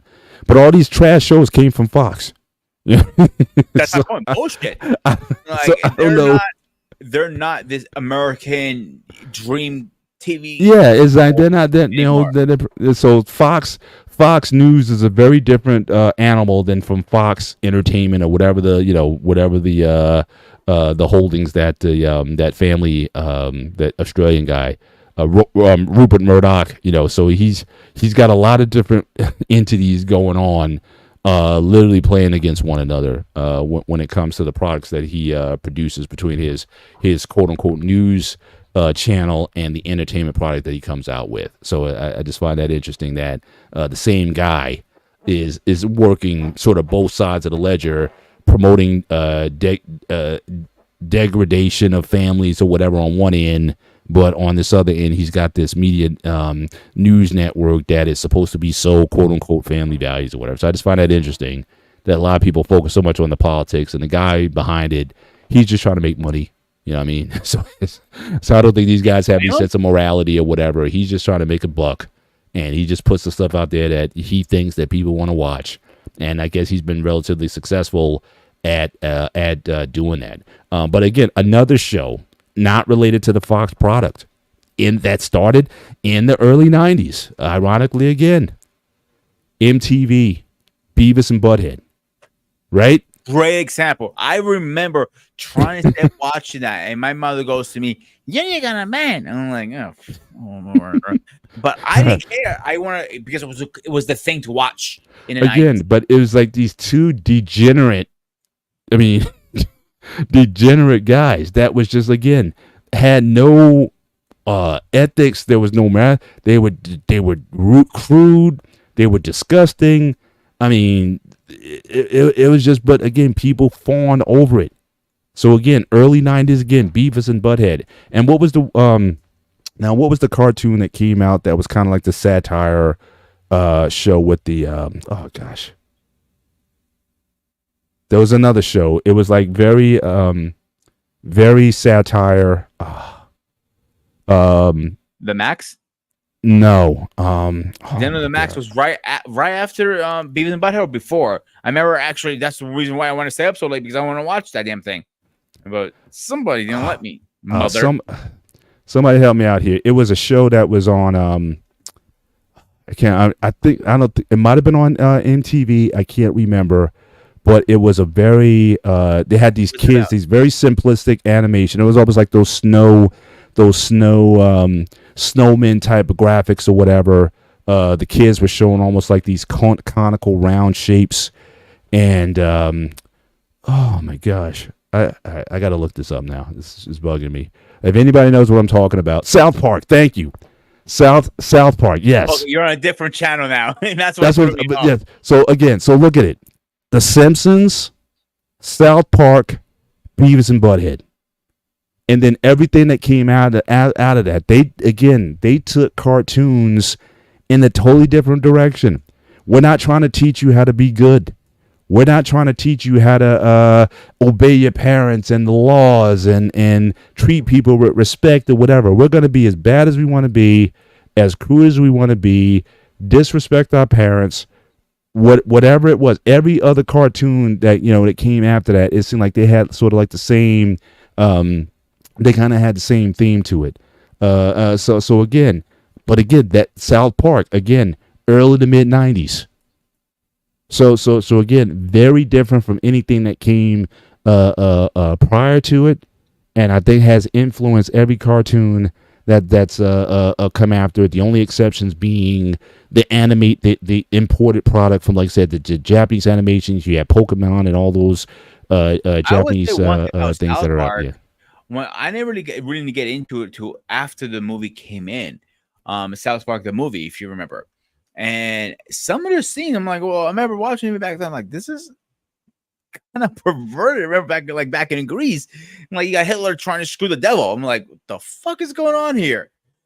That was funny for the time, but I feel bad for Kenny. Goddamn, Kenny died so many fucking times. At least every episode at one point. Yeah. Jesus Christ, the guy is like I don't know what, but it's still going to his day. Yeah, there's another one that's keep going. Hey, I don't think that's gonna be one of the series like we're gonna look back and like, wow, that had a good run. Yeah. Just want to go and just acknowledge some of the chat. I know Anna and Nia. I know you've been here for a minute. Good that you joined us tonight. Again, obviously the Wife School Podcast. Embrace the Grace. Always stopping through to see us tonight. Salute to you, Queen. Good to have you here tonight. Grown Men Talking. Thank you also for coming in tonight. Travel One. Good to see you in this space. I always see you on the Tuesday night flipping tables. Good that you stopped by to see us here tonight. Appreciate you coming through. Quincy Frierzon, again, thank you for stopping through. And of course, it wouldn't be complete without Joshua Jones. I know you're showing up late tonight, but again, certainly always good to see you. And again, hope you're doing well. It looks that you are. Yeah, man, I understand being busy, man, and so definitely do what you got to do. But, again, we appreciate you guys coming. So, yeah, tonight we've been talking about cartoons. We've been talking about the evolution of cartoons.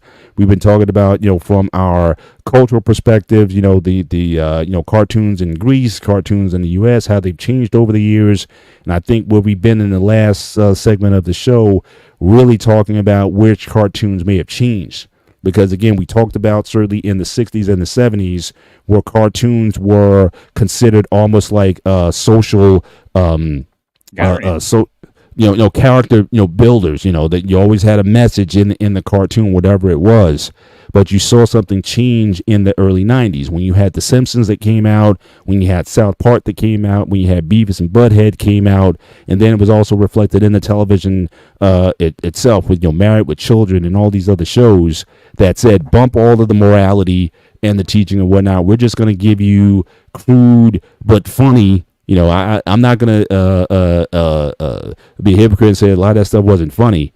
But certainly we're going in a totally different direction. Again, it happened in wrestling. It happened in a lot of different genres where we're not going to be the sort of preachy thing. We're going to just kind of give you straight raw stuff. You either like it or you don't.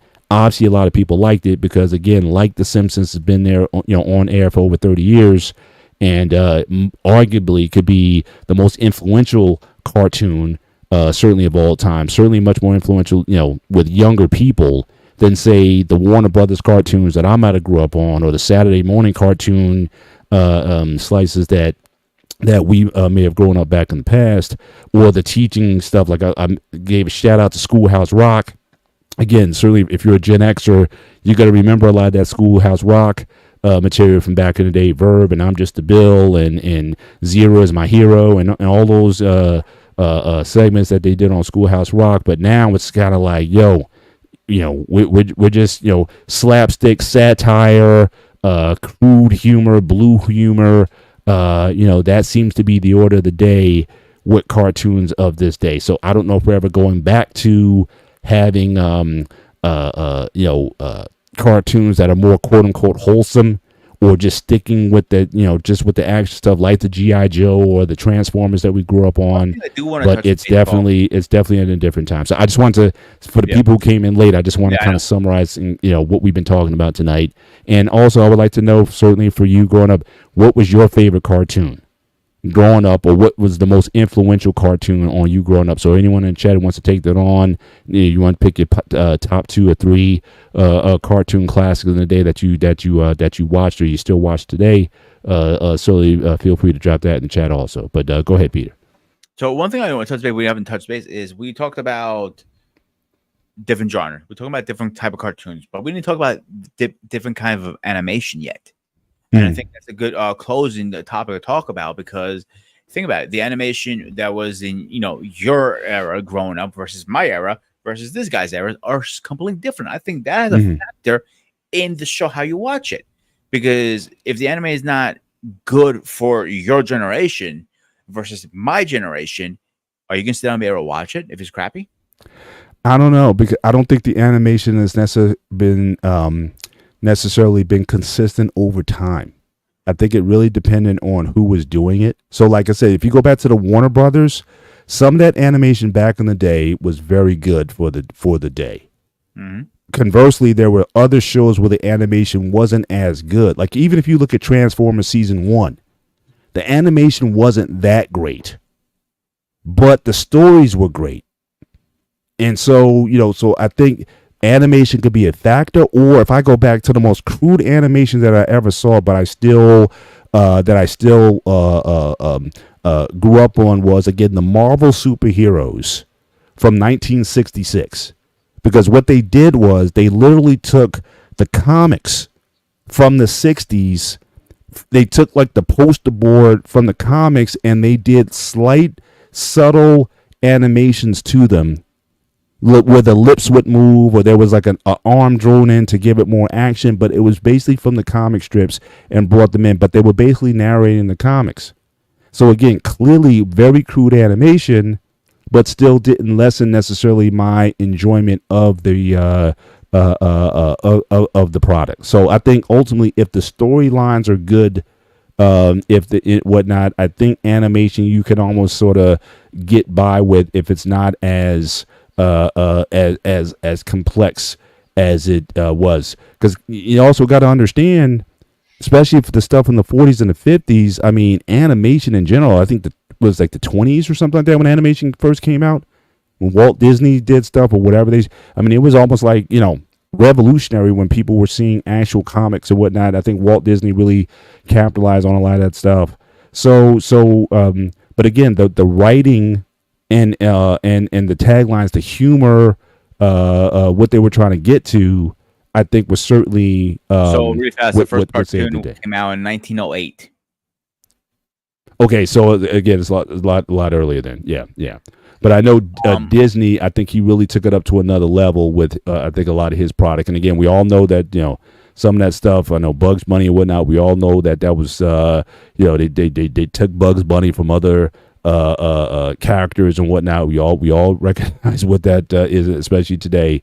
Steamboat Willie and all that. We recognize a lot of that stuff. Mickey Mouse, again, a lot of that stuff was taken from other works. We understand that, but So- I was gonna say the story, yes, it has a lot to do with it. But if the cartoon doesn't pop for the child or for a teenager or whatever generation it is, he's not gonna watch it, dude, because he's gonna say, "Oh, this is not fire.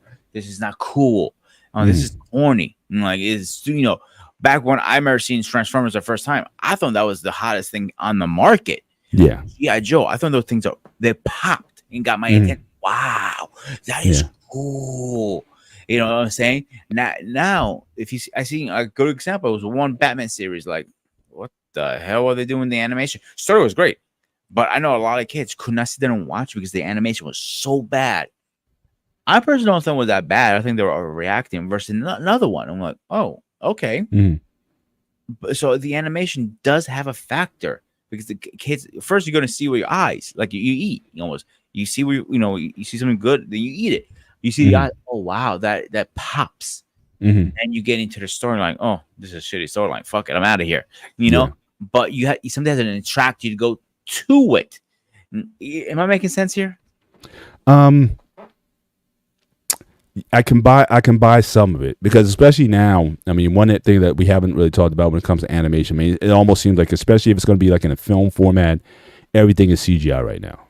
Like if you look at Toy Story, I totally agree. or in all the stuff now, they're making it, they're really adding a lot of nuance to the animation, facial movements, eye movement, winking characters and just really adding a level of subtlety because it's like the actors that are doing it. So they're taking these actors, and they put the CGI stuff on their faces and whatnot, and they literally mimic in the acting. They literally the animation literally imitates the actor. So the animation can have the full breadth of emotion that the earlier stuff didn't. But that doesn't necessarily guarantee a good product or a good movie or it's going to hit with somebody. So I think that animation is a factor, but I don't think it's a deal breaker as long as the writing, the content, and the story is good. Because again, I can still go back and watch, like I said, I watched Fantastic Four from 1967. That animation wasn't as good as the Fantastic Four series that came out in 1982 or any Fantastic Four series that came in since then. And we all know that the movie's bombed. So again, I think that even though the animation wasn't at the level, but again, we got to say also 1967. So was it, it might have been terrific for the time. I remember watching again, Transformers season 1 was terrific. Season 2 even better. But if I go back and watch it now, I can say, yeah, the animation wasn't certainly compared to what's out there today. Yeah, it may not necessarily be up to par. So I'll give animation maybe 25% in terms of having the impact or influence on the people who are watching. Everything else, storyline, humor. Do you laugh? Do they make you laugh? I mean, even the puppetry that you were showing earlier, you couldn't help but laugh as you were watching. I was looking at you. So again, it's not Facts. It was very crude and whether it could be puppetry or whatever it was, you weren't necessarily watching it because of what you were seeing on the screen, but the stuff which obviously I couldn't wasn't privy to because the language. You don't understand, yeah. But clearly it was entertaining for you, and you couldn't hide the expression on your face as you were watching it. So that's why I say, yeah, it has a little bit to do the animation. Like, okay, CGI has definitely changed the game of the animation, cartoons, and everything. Good example, I'll use Transformers. That had a series. I think it was Prime, Transformers Prime. I think it was called. It was all CGI. I tried watching it because I'm a big Transformers fan, Mhm. but I couldn't really get into it more than a couple seasons. I mean, first Right. season after that, I was like, "Fuck this." It's Right. like it wasn't worth my time. Right. So, in the story, I couldn't get into the story. The Right. story was horrible. Right. So that's why I think it's if you have good animation, CGI does not count as animation. I don't care. We're gonna argue that all day long. I'm not saying me and you, and just in general. Mm, You think I, CGI is a card? yeah, animation? I would. Yeah, I would. Yeah, I would. But like I said, For I me, don't a necessarily think cartoon it. I is a don't think it cartoon. necessarily makes it better. You know what I mean? It can get that's worse. like- if you don't have a good story, like I said, it's to me, it's Sure, like I said, when Toy Story came out, I think a lot of people were certainly, I think the animation and whatnot, I certainly thought it was a good hit with people, and like I said, they had a good story on top of it. So I'm not gonna again throw out the animation of it or the stuff that's come out. I think they had a Buzz Lightyear movie that came out, I think last year or something like that.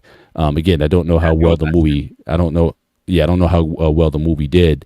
But again, I would still put that in the animation category, and I wouldn't dissuade it. But again, the animation cannot replace the story itself, the writing, the editing, all those things still have to be in place. But I want to go back to one more genre, just talking about the quality of something. Go back to those early Thunderbirds, for example. Now, Thunderbirds has had many iterations since the 60s shows. Came out, I think, in 64, 66. I think that, that was like the prime years for it. Since then, they've come out with CGI versions of the product. I think they even had like a live action movie, I think, at some point or whatever. Yeah, they But did it's in like early 2000s. yeah. So again, it didn't do very well. But again, go back and watch. As crude as those puppets looked, they had those giant heads.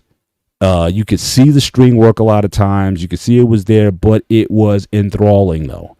Watching it, and all of those I think it was Sylvia Anderson, and I forget who the main guy was who brought that out. But he had several shows. He had Stingray, I think, came out before that, and Fireball XL5, and all of those Super Marionation shows that he had at the time.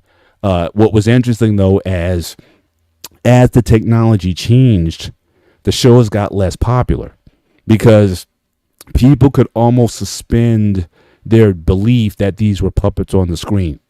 But as the technology got better, the heads got smaller and they looked more quote unquote real, but people didn't buy it as much. So it's almost like when they had those giant heads, people didn't pay attention to it because they thought of it as like a cartoon. When something's a cartoon, I mean, nobody looks like Fred Flintstone or Barney Rubble in real life. I mean, nobody, it's, Fred Flintstone had no neck. I mean, you buy it into, okay, this is a cartoon, but you start making these people look real, then that does something in your psyche to say you don't treat it this same way. So I think you can be totally even agree cruder with with your graphics, and I don't But think we that necessarily hurts the also product. forget one other thing. A lot of the old stuff, like Thunderbirds, is a great example that came in my head. Now they're starting to make them into movies. A lot of this stuff too. Like we had two Flintstone movies, for example, Thunderbirds. Didn't like it. Yeah. Obviously, they're horrible, but that's a whole different conversation for a different topic. But my point trying to get to, and you have some cartoons. I'll give you a good example. GoBots was a precursor of Transformers. Yeah. People don't know that. And people say, "What is GoBots?" And look it up. Like this is Yeah. Transformers. Like it's a precursor. Yeah. Like what to be. You know what I'm saying? There's a lot of precursor cartoons out there for other things and shows and movies, and people look back like, oh, like there are a lot of that stuff we watch now. We take it with a grain of salt because we can get it online and everything. Back then, yeah. you only had one Yeah. chance to watch it, and you lost the Right. episode. You were off the loop, and you were pissed the next day in school. 'Cause You Right. didn't know what happened. Yeah. I mean, it's definitely a lot of arguments can be made. For again the value of the animation or what have you. But But yeah, I mean, like I said, it's interesting now. Like I said, so little that I watched today. I think my kids, they grew up. I think they liked Phineas and Ferb. I think is probably the last cartoon. Oh, and Boondocks. My daughters, all three of them, they did get into Boondocks, which was very. Some episodes are very disturbing. I didn't necessarily grow up on or watching a lot of Boondocks, but somehow my kids got into it, and so I watch a lot of the content. I'm mistaken, right? Well, it's a mix. I mean, you're in the it's basically dealing with like sort of black urban issues. It's satirical. It deals with pretty hard stuff, but it's not. I don't find it funny. I mean, it's definitely dealing with a lot of serious topics, but it's doing it within an animated space. But it just hits you hard every time I watch it. It just sort of hits you hard, in terms of watching. But it's certainly not something that you go laughing at. And if anything, it's certainly sparked a lot of discussions and whatnot in terms of social issues. I mean, they tackle a lot of that, some of the ills that go on in the black community, and so it's definitely sparked some debate and dialogue over it. But a lot of what I see from it, it wouldn't be necessarily something that I would necessarily watch or entertain. But it definitely is a conversation starter. And again, just seeing, like I said, they take all the scabs off. So it's like the kids curse, everybody swears, everybody, so nobody's trying to be a goody two shoes up in there in the least. And it's just people just being, kind of mostly about themselves for the most part. And again, so that might be like amongst one of the most extreme that I've seen in terms of shows that are meant to generate emotion, I think, in people. But at the same time, I think one of the purposes of the show is to bring light to some things, and to also again, start a discussion on certain realities that are in our communities that we may or may not necessarily want to deal with. I know certainly in these spaces, we try to tackle certain topics, that affect the black community. But yeah, Boondocks is almost like in a category of its own. You could probably do a whole show, a retrospective on Boondocks. BMU, that might be a show you might want to do in the future. Boondocks retrospective or whatever. People who were certainly supporters of the show, and kind of get their insights in terms of how the show affected them and whatnot. But again, just based on what I've seen, because my daughter, she'll watch it like all day long, like the Boondocks marathon or whatever. So sometimes if I'm downstairs in the work area or whatever, sometimes I just kind of listen, and it's like, man, they're really, going hard and stuff. But again, it's not meant to be a cartoon in terms of like, family entertainment. They're definitely going somewhere with it. Some people say for the good, some people say for the worse. That's, I think, a discussion. If people want to talk about Boondocks, and do people still want it? Because I don't know if it's still live. I don't think they're still running it, but I think they talked about potential efforts to bring it back. I don't know. Would you want to see Boondocks come back if it's not on air and continue the shows or whatever? But that's a whole nother subject. People might want to discuss. The one thing I'm going to go old school, one of the cartoons I remember growing up, this is going way, way old school. The Superman 1941 anime series. The animation for the time was very advanced, if you remember watching it. Yeah. For 41, remember 1941. I remember. Yeah, I remember. We used to see those in school. Like, so I remember we had the reel-to-reel projectors, and we would have class time where we would turn off all the lights and whatnot. I was pretty good at loading the projector on the wheel and whatnot, and rolling it through and all those things. And we would watch the animated films in school oftentimes. So yeah, it was definitely a very different animation, but it was almost very similar to that clip we were watching about the Greeks, with the Minotaur and all that. It was kind of along the lines of that similar. Yeah, but even that, I thought it was very advanced for the time. Right. I actually enjoy all those stuff, but sometimes, like I said, I go on YouTube and watch old shit all the time, and I love it. Yeah. Call me old. Yeah, yeah, but, it's but again, I think a lot of that content was meant for audiences. I think that extended beyond children, because I think because of the relative newness of animation at the time and what you could do with animation that you couldn't do. I mean, think about it. I mean, to try to make a live action back then, I mean, they had no technology. You can't make a man believe a man could fly back then or whatnot. So again, a lot of stories could only be told through animation because you just didn't have the big technology, special effects shops, and all that to really put all that stuff into place. So yeah, I think they treated that product seriously. If they just only wanted to do it for kids, then they could have went a lot less on the animation and saved a few bucks there. But yeah, they said, look, we're going to put this out just as like what's that Disney one with the Mickey Mouse with the hat, the wizard's hat on. What's that one called for Mickey Mouse? Oh, the movie. Oh shit. I gotta look it up. Give me 1 second.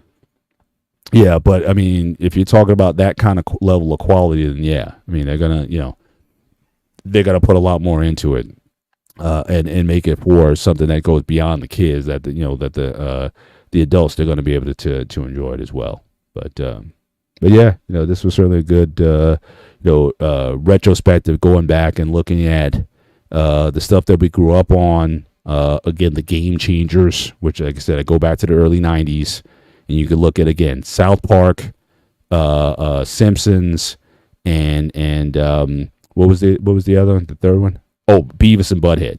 Oh yeah. That was there's so many you can't like. That was yeah. Those three alone that all came out in that early '90s period, I think definitely changed a lot of things in terms of what we expect to see in cartoons or whatnot. At least on the U.S. side. Like I said, personally, I was always in more of the action-packed stuff, like Action Man, G.I. Joe, Transformers. Who's gonna beat up who? That's what I was into.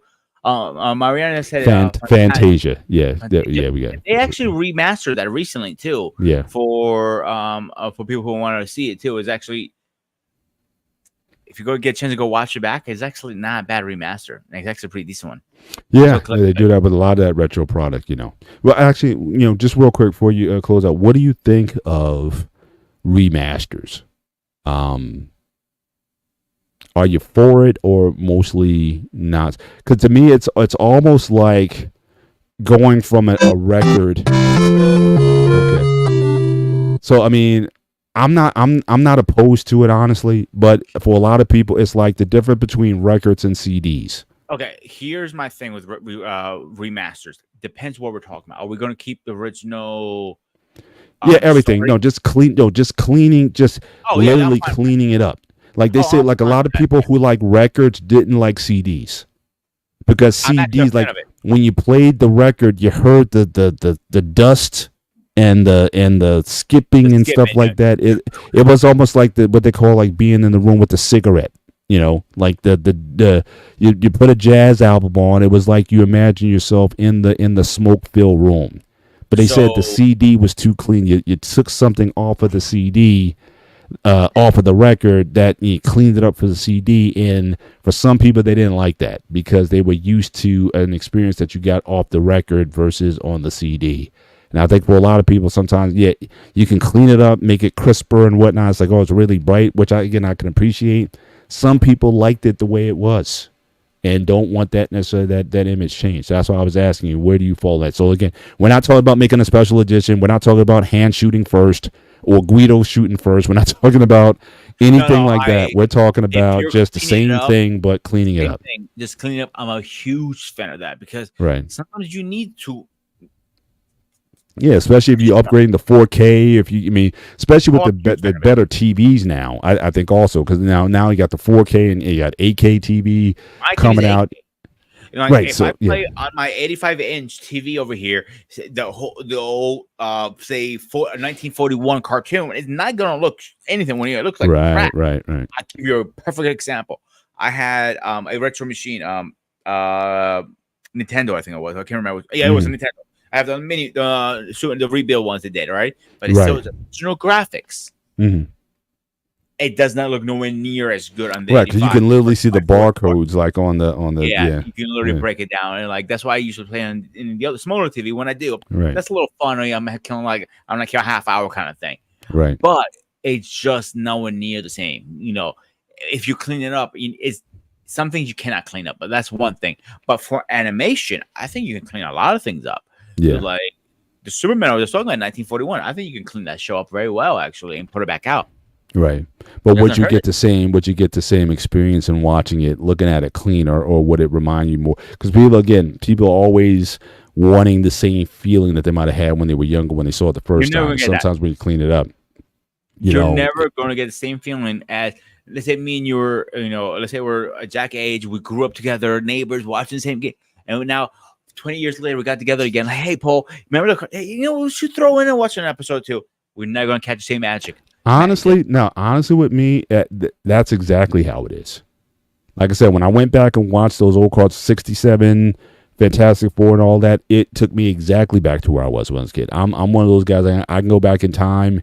I laugh at the same jokes. I may pick up on some things that I didn't necessarily pick up the first time, just based on because I am more mature now.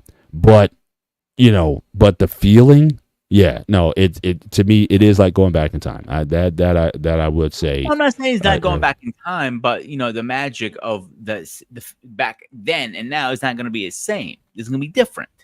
Can you agree on that? I'm not saying it's the same experience for everyone. I'm saying for me, it mostly is. That counts for music. Like I said, I listen to. I'm an old school music head. 60s, 70s, 80s, some stuff in the 90s. As you go past the 90s into the 2000s or whatnot, not as much. My rap collection is basically the groundswell is prior to 90. So you talk about 85 to 88. That's like the bulk. You talk about Run DMC, EPMD, UTFO, Public Enemy. That's my genre. If I'm gonna listen to any rap at all, it's gonna be that. I don't care about the Diddy stuff, the whole beef between Kendrick Lamar and all that. I don't even know what these guys are talking about because I just do not listen to any of the new stuff. I just don't. I mean, unless my kids are playing it or something, I can't relate to it. But if I want to go back in time, give me EPMD, You're a Customer. Or some other group like that. Go all the way back to Melly Mel and the Grandmaster Flash and the Furious 5 or something. I just put my beats on, my breakdance beats, and I used to be able to pop and lock a little bit back in the day and all that stuff. so look, I'm outside. I'll do the popping and locking and stuff still. Because that's just what that was it for me. That genre, breakdancing, when hip hop was about the graffiti, about the dance, about the arts, about the dress. It was like that culture. That to me was when it was great. Then once gangster rap hit the scene and whatnot, then I kind of started to come out when women started to be calling bees and hoes and all that kind of stuff. That's when I kind of got out of it. But back then with the breakdancing and the beats and beatboxing and the Fat Boys and all that so that's me. So I'm very old school when it comes to a lot of my music. And like I said, even when it comes to my cartoons, if I ever do get a chance to watch a cartoon or whatever, yeah, you can give me an episode of the Flintstones from back in the day. And I'll probably get back and I'll remember most of the stuff that's there. But again, I may pick up on something that I didn't necessarily get at the time because I was a kid when I watched it. But I may appreciate it more now than I did back then. There's some cartoons I watched, from a kid, and I look back, I'm like, is not the same, because I had a different mindset. Some other ones I watch and I still watch to this day. I'm like, wow, that brings memories back. Yeah. It really depends which one it is for me. Yeah, but that's the only time I'll buy. Like most of the movies that I own, if I haven't seen the movie at least 3 times, I never bought the movie. I never bought a movie for like one-time use. Most of my movie collection is DVDs that I have.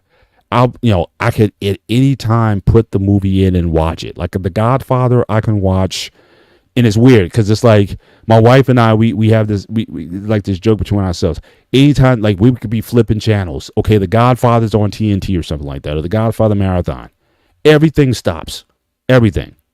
and we just start watching The Godfather, just because just from channel hopping or whatever. And it's like we didn't leave it. We just automatically pick it up, even though we watch it an innumerable number of times. Star Wars is the same thing.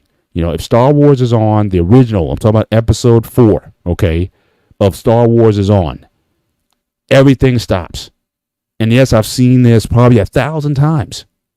And still, I'm that kid back when I was 8 years old back in 1977, watching it for the first time. It still gets, even with, I don't care if it's the special edition or the original, whatever, it still hits home in terms of, and it takes me back to how I was as a kid watching that for the first time. Certainly one experience, that Jurassic Park, seeing that for the first time. There's certain movies that you saw at certain times that were just like, wow, and it just never left you. Star Wars is the same thing for me. There's always going to be everybody. I don't care who you are. Anybody in the chat will agree with me. And there are always some movies, some shows, some cartoons that go, you put on like, man, this is, I'm happy now. This made my day. I'm good. Exactly. Doesn't matter. Like I said. Yeah. Song comes on. I'm like, we in the car. That's when, a lot of the radio we play, we, listen to like the local, New Jersey 101.5. If they play like an old song or whatever, or something from the 80s or something like that, my wife and I, we just start singing, I'll create a great example. And you're going to get a kick out of this one now.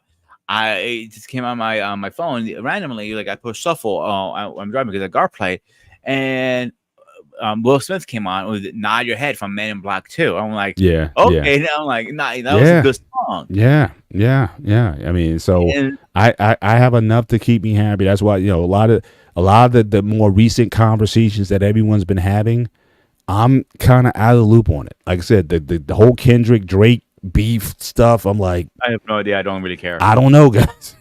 I don't care. I can't speak to this because I'm just not in that world. High School Rocky, absolutely. The first Rocky movie, absolutely same thing. Though Rocky 3 is my favorite Rocky film of all time. That to me, that's the best. That's what Mr. T. Yeah, Hulk Hogan, Thunder Lips, Mr. T, Apollo and Rocky combining, running on the beat. Yeah, that's still my favorite Rocky of all time. But again, Rocky's was a Russian. I can go to, I would say 1 through 4 is like, they could have stopped after 4. He even said it. Actually, that's funny because Rocky came, Sly came and said in an interview, like, sure, stopped at 4. But when he did, was it 5 and bombed really bad? That's why he came back kind of like, I wanted to pass on the torch. That's why he did Balboa. The Creed, on the torch. But I didn't like how they just, vanished him from the series. He was like, they didn't show him, okay, he passed away because of cancer or he finally retired. It just, poof, he was gone. Yeah, they just went to it and they need to make the cut. Yeah. I don't know if people could have survived. I mean, when Adrian died in Rocky Balboa, I couldn't take that either.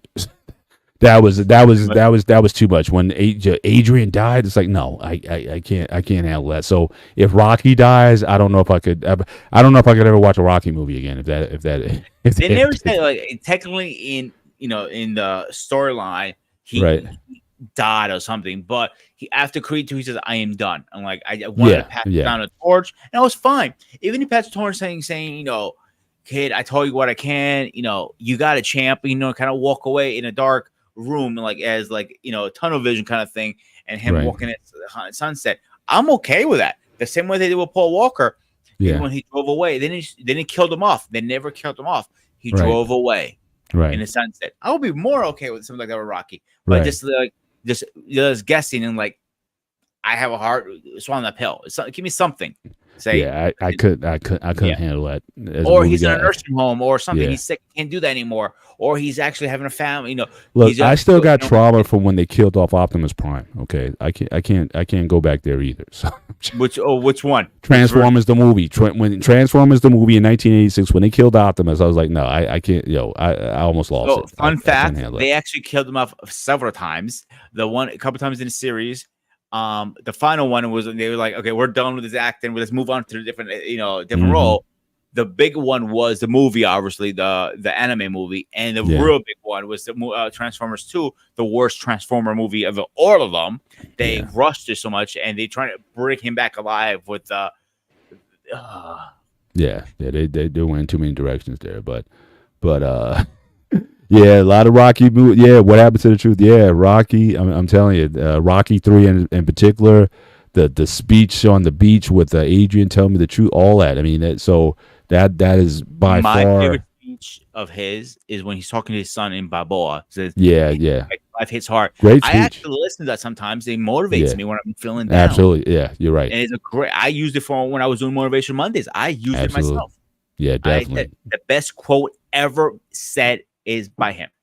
Yeah, absolutely. Yep, for sure. But yeah, we're at the midnight hour. I know we started a little bit late tonight, but this has been a fun show. Certainly going back and doing the retro and look back on everything. So yeah, will cartoons go from here? Will they still have the impact? Will young people continue to watch? That's to be determined. And again, at least, and I'm talking mostly about the American product. Like I said, seeing like the Japanese, they seem to, they don't tend to play with the formula too much. They're not trying to go, PC on a lot of stuff or whatever. So I think, the Japanese stuff, I think you'll continue to patronize and watch and be, satisfied with. But as far as where America goes with, animation and cartoons and whatnot, if Family Guy is your is your model, I don't know how how that's going to age or how that's going to hit with young people. But I had a fun conversation tonight. But grooming, any final thoughts before we in? Go watch your cartoons and come talk to us then. That's all. There you go. All right. Well, again, I am Mr. Bennett. He is Grooming and Reviews 101, a.k.a. the Ghost of Sparta, a.k.a. Peter, a.k.a. Pagiotis. This has been the Gray Area. And this has been the Gray Area. Good to see you guys. Enjoy your work week. Be safe. And we'll see you in these airways for other look for other BMU programming. And we'll see you, God willing, next week on another edition of the Gray Area. You guys have a great day and a great night. Take care.